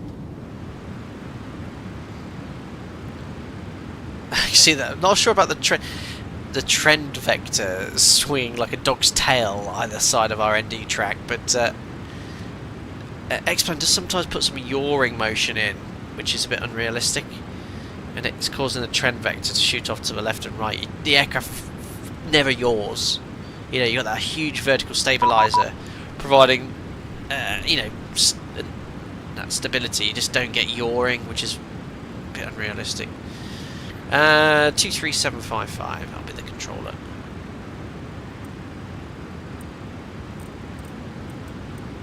That's active. Great, this is Tromso approach. Tromso approach, very good evening. Alpaca 753, descending to 5,000 feet on the QNH 1022 about Barvi, information Lima. Alpaca 753, Tromsø, good evening, descent flight level 110, clear the Barvi to Lima, arrival, expect ILS Zulu approach, runway 36. Descent now, flight level 110, and expecting ILS Zulu, runway 36, QNH 1022, Alpaca 753. So he's recleared us because we just logged on to 110, so we're just going to reset standard. At my operator, when you clear to an altitude, obviously on that All stations on this frequency information, Mike, QNH you have to respect the controllers there, so you have to reset standards. It's the whip aerial indicator, yes. Wait, perfect time for my soundboard, which I'll quickly log into. There we go. It's all over the place, but you know, let's have a look outside. Yeah, look, it's FlightFactor. There's little rudder inputs being made. You can see the aircraft yawing. There should be no input on this at all. I don't know about, well, I'd have to double check. I'm talking about 737 here. Does the 75 have input, autopilot input on the rudder? But you see these rudder inputs. It's causing the aircraft to yaw, which is a very unnatural motion for a commercial jet airliner. You don't ever touch the rudder at these sort of speeds, but that's causing the aircraft to yaw, and that's causing the trend vector to go left and right. So they need to stop it from making rudder inputs like that somehow on a future update. Anyway, how's our path? Yeah, getting away from us, unfortunately. So let's bring a little bit of speed brake out. You see the estimated altitude is going to shoot down now. There's our rate of descent. Whee! To be fair, that's quite realistic probably at this speed. And the path's going to come in. You should get VNAV speed change to path. There you go, path. Autothrottle's maintaining speed. Stowed the speed brake.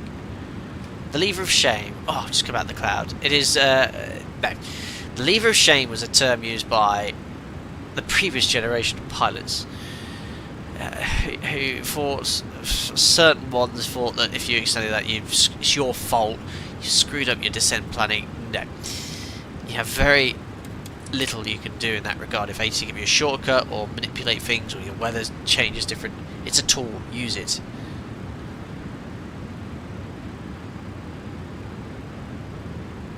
Anyway, just came out that cloud and look at that. Stunning. That's really realistic, to be fair. I mean, it's a very high altitude layer, but it looks cool. That's a good point as well, yes. They flew much less slippery aircraft. I mean, the 737-800 is old, but it is really, really, you know, it's challenging to manage the descent in that when you're new to the aircraft. Ah, so the Boeing 757 autopilot has limited rudder authority. Interesting. Well, it's certainly not applying any limits to this. Oh, look, it's calmed down now. So, it's just the turbulence. I've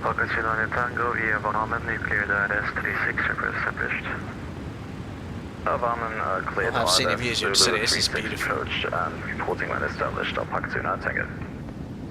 look at all this down here. What's this town? They're beautiful. What a beautiful country Norway is. I must visit one day.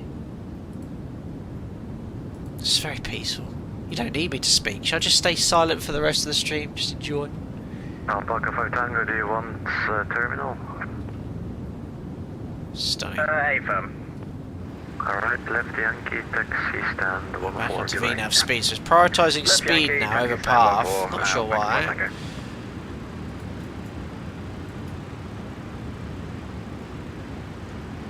I'll try to increase the range on the EFIS panel. There we go. That one's fine. Cycle the belts. Just tells the cabin crew got about 15 minutes till landing.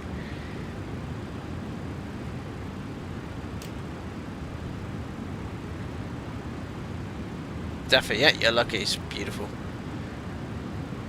Alpaca 753, direct Varmen. Direct to Varmen, Alpaca 753. Alrighty. Direct to Varmen. Nice little shortcut. Legs. Execute. Watch the path change. 40 feet high. Yeah, probably takes a second to update. There you go. Stay there past it, we'll do a little dive. Harry, what's the story about the green lamp in your office? Oh, my green lamp. What's this one here?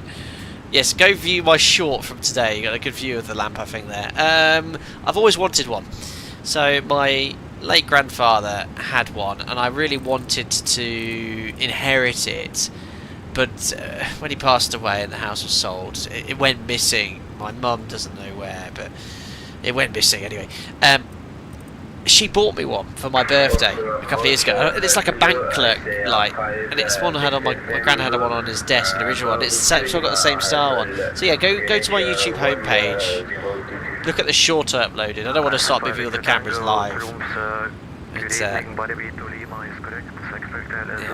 think it's really cool. Alright, what's the temperature outside here? Just missing the cloud. The only problem is sometimes they explain the clouds get this mustard gas appearance. Don't usually see this colour, but still looks great.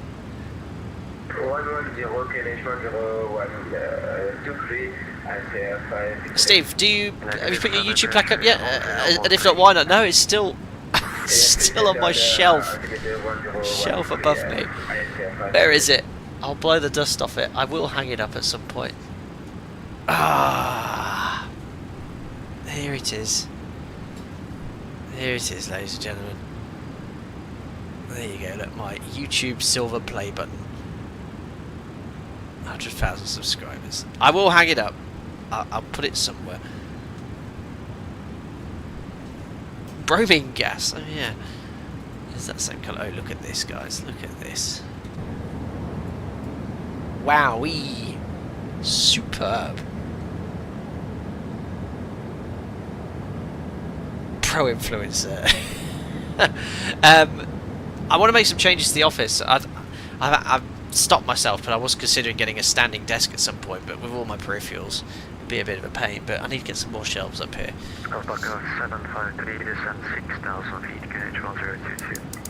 Send 6,000 feet QNH 1022 Alpaca 7533. It's the loudest MCP altitude clicker you'll ever hear. 6,000 feet set QNH 1022, which is that button and that button.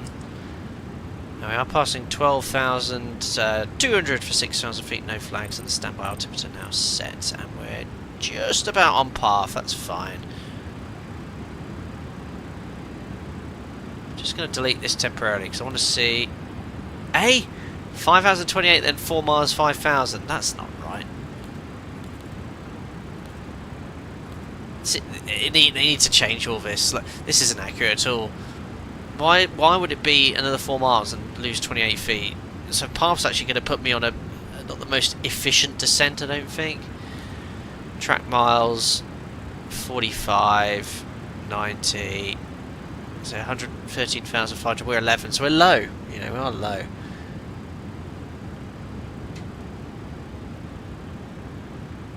Oh, look at this! Is stunning. You can't say X-Plane doesn't look terrible. I mean, I know Microsoft Flight Sim looks better, but just look at that picture, guys.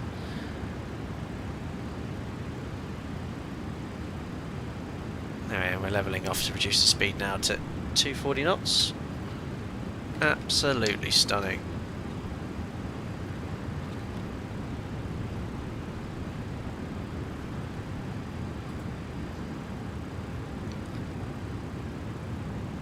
So look, what I'm going to start doing is as we approach Vamin, I'm going to start using I'll start using vertical speed to put 5,000 feet at the green altitude bar at a 2-2, so we can do a bit of a CDA.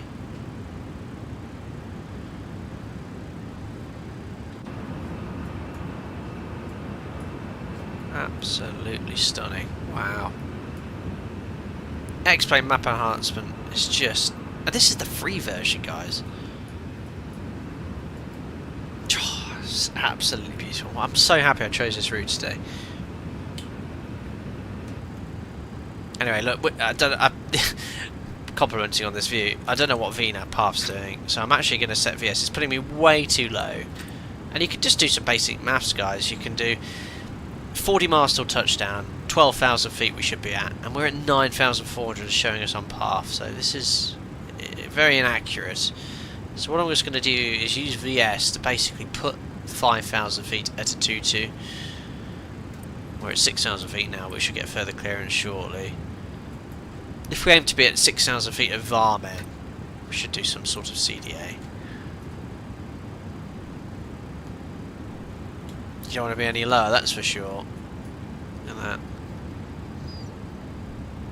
You can hear those engines spooling up. Yes, you can.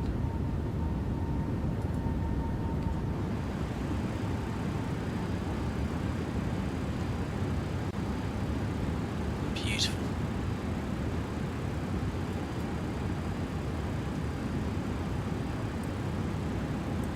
I keep forgetting which one is to increase your range. There it is. Domino, cheers buddy. 73 months as a member and moderator. I forgot to say earlier, thank you for streaming my favourite Boeing ever. Sorry, 738. Any 757 looks cooler. 753, descent altitude 5,000 feet.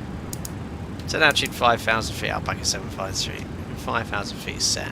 So basically, guys, we know by looking at the chart here, glide slope capture occurs at 5,000 feet at a 2-2. If you want to do a really clean CDA... Oh, have I just stopped my clock? Then I have. Adjust your VS...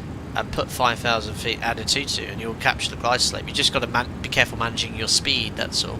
So there we are. I'll put it just about 800 feet per minute and we should do a lovely CDA now all the way in. But a proper VNAV path idle descent look should be idle thrust. This is completely wrong. It's showing me as 900 feet high. That is not the case. I promise you, when the glide slope...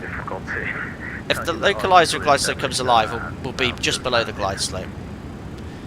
Well, I fully forgot that. Elitis, yeah, I did remember. Well, I didn't remember. Someone in chat to remind me, but yeah. Frequency course set. Left on Yankee, stand 15 goodbye. Left on Yankee and stand 25 or 15. Yeah, Steve, absolutely. Enjoy both sims. They both have their pros and cons, but look at that. Look at this approach. Not paying attention, but whatever. It's okay, it's okay. Beautiful. Yeah, if someone was tuning in just now, they'd probably debating what sim is. this is, they'd probably think it is Microsoft Flight Simulator. But this is X-Plane. It looks fantastic. Absolutely stunning. 753 via Varmen, cleared ILS 36, report established. Via Varmen, cleared ILS Zulu 36, we'll call established Alpaca 753. And like I said, there you go. Bang on the glide slope already, and it's showing 1100 feet high. So yeah, the FlightFactor, the 7.5 and the 7.6 definitely needs a little bit of polishing in that regard. Anyway, we'll start slowing down to the upspeed. Remember, it's max 200 knots at Varmen. IC5 Victoria Tango, descend 5,000 feet. I need a little bit of speed brake to help us slow down. Did you overshoot the exit, Ruben? I wasn't quite listening there. Actually stop at 6,000. So a little bit of speed brake coming out.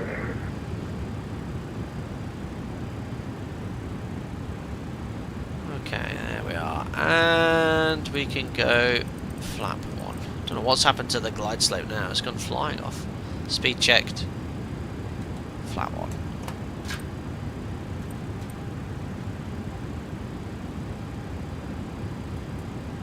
See, I'll put 5,000 feet, but yeah, the glide slope's now shot up. I don't know if that's just a bit of lib radio nonsense, but we'll keep an eye on it. Okay, flat 1 we have. Yeah, there's been an issue from the start, Martin, with the standby artificial horizon. It's lost alignment. Okay, slow the speed brake for now. Flat 5. Remember, it's a 4-degree glide slope, so we definitely want to be established at the flat 5 speed prior to glide slope capture, which we're easily going to achieve today. Ah, Ruben, you forgot to call established. And there you go, that's why this chart says 5,000 feet above. Don't go below, because there's a little bit of granite just there. Alright, localizer live, arming approach. Sorry, I should have MCP cam on really.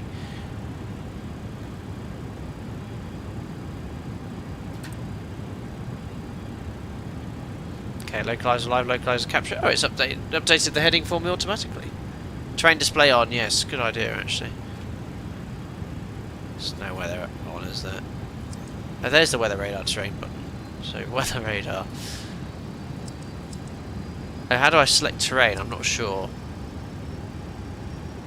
Ooh, come on, auto throttle. The real aircraft, I don't think it would quite let the speed dip off like that. Right, we're going to go flat 15 now. Match the speed, because yeah, if we don't have this speed and flap after glide slope capture, we're really going to struggle to maintain the energy. 4-degree glide slope.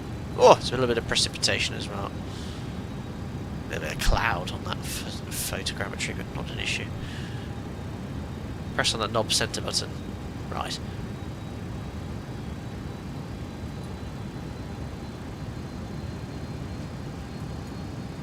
Oh gosh, it's really hard to...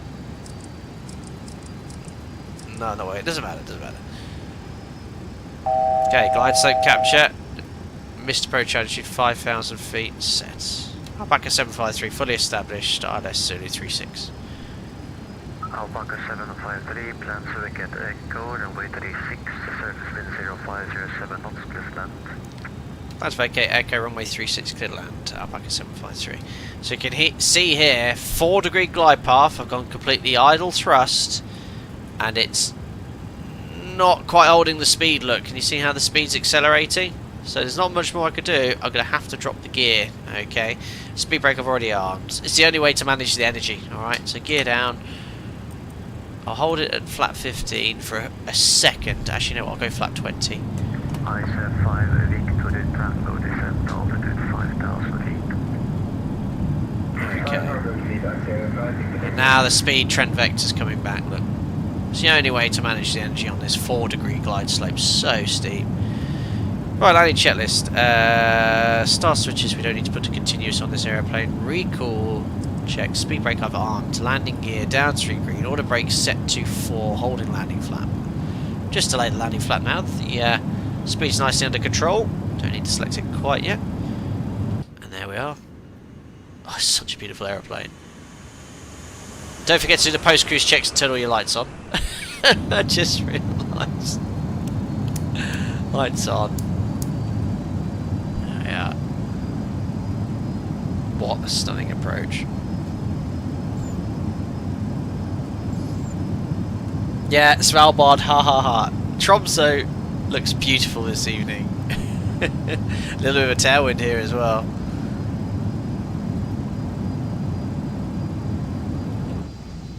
Stunning. What a place. This is live time, live weather. It's coming up to 11:30 in the evening here in Tromso. Look how much light there is. Right, let's select landing flap 25, flap 30. VRF plus 5. Okay, flaps are extended. Flaps are set. 30, leading edge device extended. Lights on, clear to land, checklist complete. Alrighty. So I think we're ready to go, guys. Let's disconnect the autothrottle. I'm not sure if I have... No, so I just have to do that manually, not a problem. Okay, autothrottle disconnected. Oh, just match the thrust levers up there nicely. Right, good. Disconnected autopilot. Autopilot's disconnected.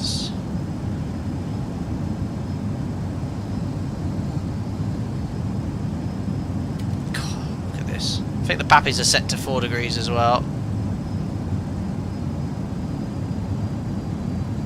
Rate of descent required to stay on this is about 1,000 feet per minute. Stunning. Okay, crossing from the right, about 5 knots. So I'm mostly scanning outside, keep the runway at the same point in the windscreen.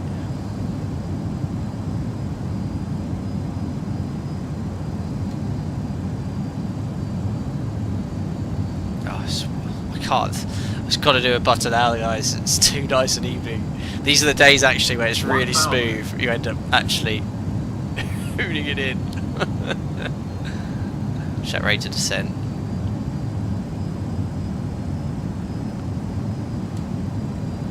Oh, it's a beautiful evening. I'm a little bit right of centre line. There we are.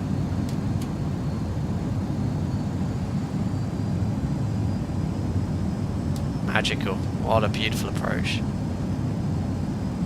500, continue.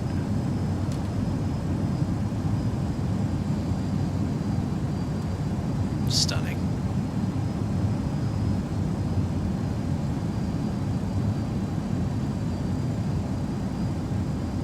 Here we go. Minimums. Continue. 100. 50. 40. 30. Check. 20. Close. 10. Hold the attitude. Oh, no. Great landing. Oh. Speed brakes up. Reverses.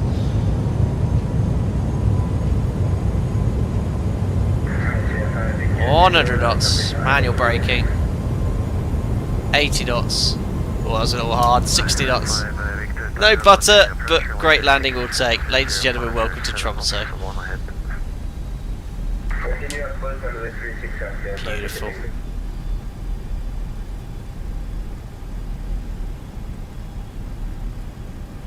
Oh, stunning. I really like X-Plane.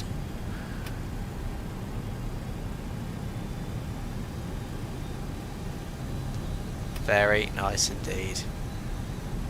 That was one of the most enjoyable approaches I've done in some time in the sim. Brilliant. Butter, never mind. Now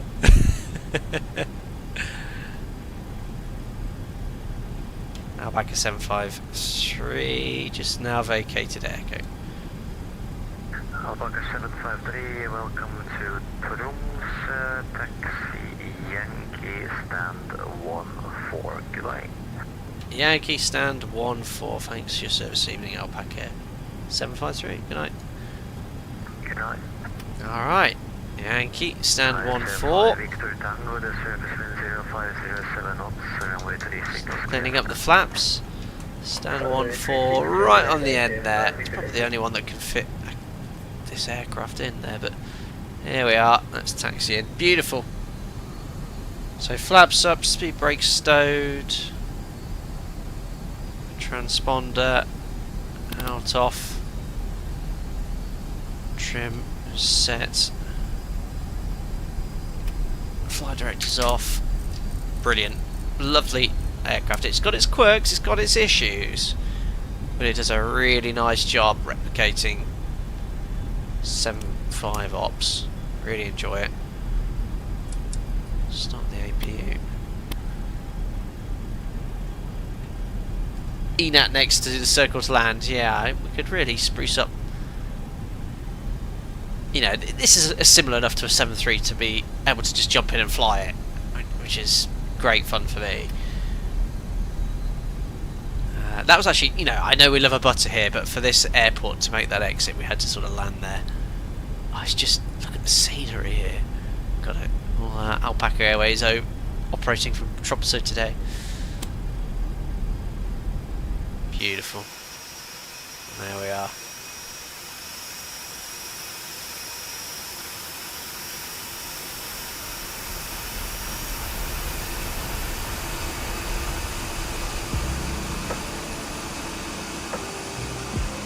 Awesome.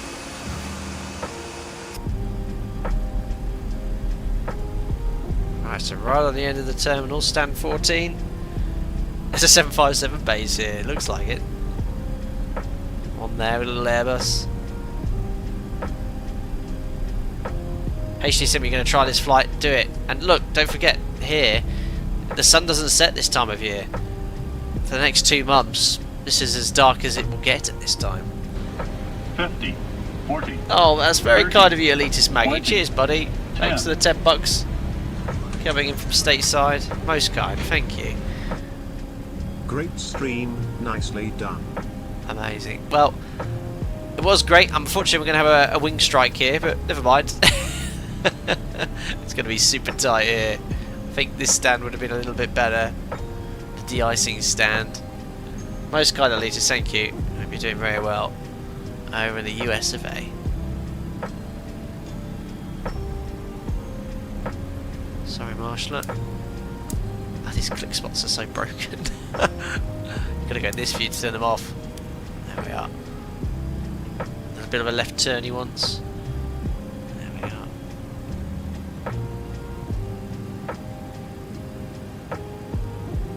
Oh.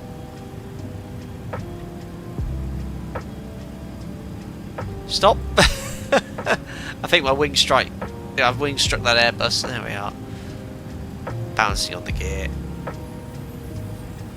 There we are. Parking brakes set, and the AP is running. So we can just turn the engines off. Ladies and gentlemen, welcome to Tromso. Seatbelt signs off. Doors to manual and cross check. You can open the isolation valve, get some conditioned air into the cabin. Our N2 is already reduced below 20%. Beacon light off, and we can close the flight on New Sky. How close are we to bashing our wing? Oh, loads of space! Now good. Awesome. Elitist coming in from Chicago, the Windy City. Awesome. Have a lovely afternoon. Thanks for popping in, buddy. Amazing. Well, that was a superb little sector, wasn't it, this evening?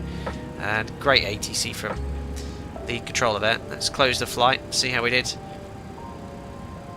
How did we do on New Sky this evening? A 10 out of 10. That's some serious wonga for Alpaca Airways. $28,900 profit. Jammy Devil missing that wing. I thought it would be a bit tight, but no, actually I didn't think there'd be enough space at all. I just went for it. I just parked it in there. Amazing. That was a really enjoyable little sector, wasn't it? Look at that, all the way. Now the fuel flow's all bang on. Well, it was on my test sector. I haven't actually checked it here. What have we got here? 4.2. Reserves were going to be slightly, yeah, 3.9. Perfect. You know, that was great. That was cool, and nice to do a stream a little bit later. There's lots of people here in Europe and UK. I thought you'd all be in bed and asleep at this time, but it's a nice time family-wise to stream. Because obviously, daughter's sleeping in bed, wife goes to bed, so generally this is the time I'm usually free to do it, but I try to do it all different times to cater for as many people as possible. But there we are, FlightFactor 757-300. Would I get it? I would. You know, I'd give it a 8 out of 10 just. I was going to go 7.5, but I think it's just about 8 out of 10. I think it's like how their FlightFactor original 777 was, which I never flew. It needs this V2 or this big update to make it world class, like their 777. It's fine, it's great. It replicates the 757 really well, as does their 767. There's just a few quirks, things like the engines. The controller's going now. It's got a few quirks, VNAV guidance, but you know, and the default sounds, by the way, are terrible. This is the FT Sim sound pack I'm using today, so you do need to invest in a sound pack. But once you got that, the RB211 sound really good. But yeah, it's a solid add-on. If you want to fly a 757-76 in X-Plane, get it. You know, I highly recommend it, and I love flying it. So, but there we are, amazing. Well, thanks to the guys that joined me on the sector representing Alpaca Airways. It's was it 11:30 here now in Tromso at night? Look at this, live time, live weather. And this is as dark as it will get. Fantastic. Isn't the world an incredible place? Awesome. Before we do the replay, Sim Pips, most enjoyable. Thank you, Sam. Enjoy the Canaries. Yet going over there on Friday. I'll have a safe flight. I'll do my best to. Cheers, buddy. Henry, can't go wrong with a pencil. Not at all. Thanks for popping in as well. Steve, glad you enjoyed it. Thanks for coming in. And all of you were spending some time with me this evening. Cheers, Saboteur123 as well. Great stream. Caught the descent after swimming. I hope you had for a nice swim, Gary. We've been sat here the whole time. Anyway, we'll log off of VATSIM now, and we'll turn down this music here. We'll leave it in the transit shutdown state, but we'll go now straight to the replay and see how it looked like from outside. Now, I'm experimenting with this shorts format on YouTube. I have got this exact landing as a YouTube short, just to see if it brings any new people to the channel. But you know, this will always be the main content. But doing test sectors, I might do a few more of these shorts, having a play of it in the future. But anyway, let's have a look at this landing then. There we are. Let's go to the replay. Perfect. And rewind it. It wasn't as good as my shorts landing, that was for sure, but it wasn't that bad. Turn that down a little bit. And turn up this one. I thought it might penalise me actually for turning on the lights a little bit late. I don't think I decramped for this crosswind as well. Yeah, it needs more volume, this sound pack. Oh, it does look great, X-Plane. What? Yeah, I just wanted to flare a little bit earlier and a little more. I think I flared at about 25-30 feet to bring it up 10 feet, and it would have been a butter. Still looks amazing. But we didn't want to float here. Oh, it looks amazing. It's as loud as it goes.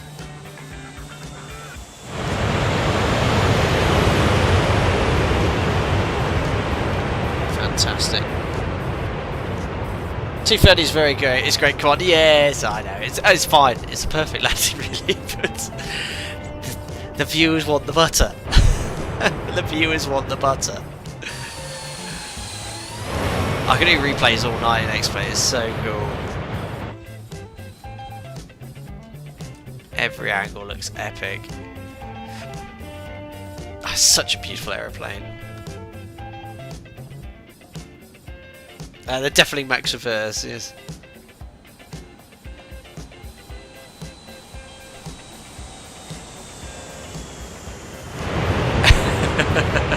It does go loud.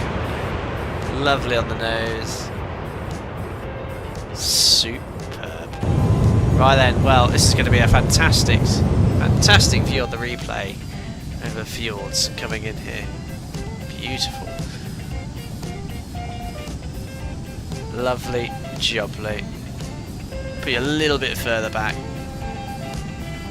Something like that. There we go. Well, there we are, guys. Thank you very much for popping into another Flight Data Sim live stream this Tuesday evening in the FlightFactor 757. Be sure to take a look at this add-on because it's a nice little quirky add-on. It's got its few little issues here and there, but I really enjoy flying it, and it'll be a common theme always on this channel looking at this incredible add-on aircraft, so be sure to check it out if you so wish. Anyway, thank you very much for tuning in, to all the members for your continued support, to everyone that contributed during the stream as well. Thank you very much indeed. Don't forget to like and subscribe on your way out, and I'll see you on another Flight Sim live stream very soon. Take care, guys. Bye bye.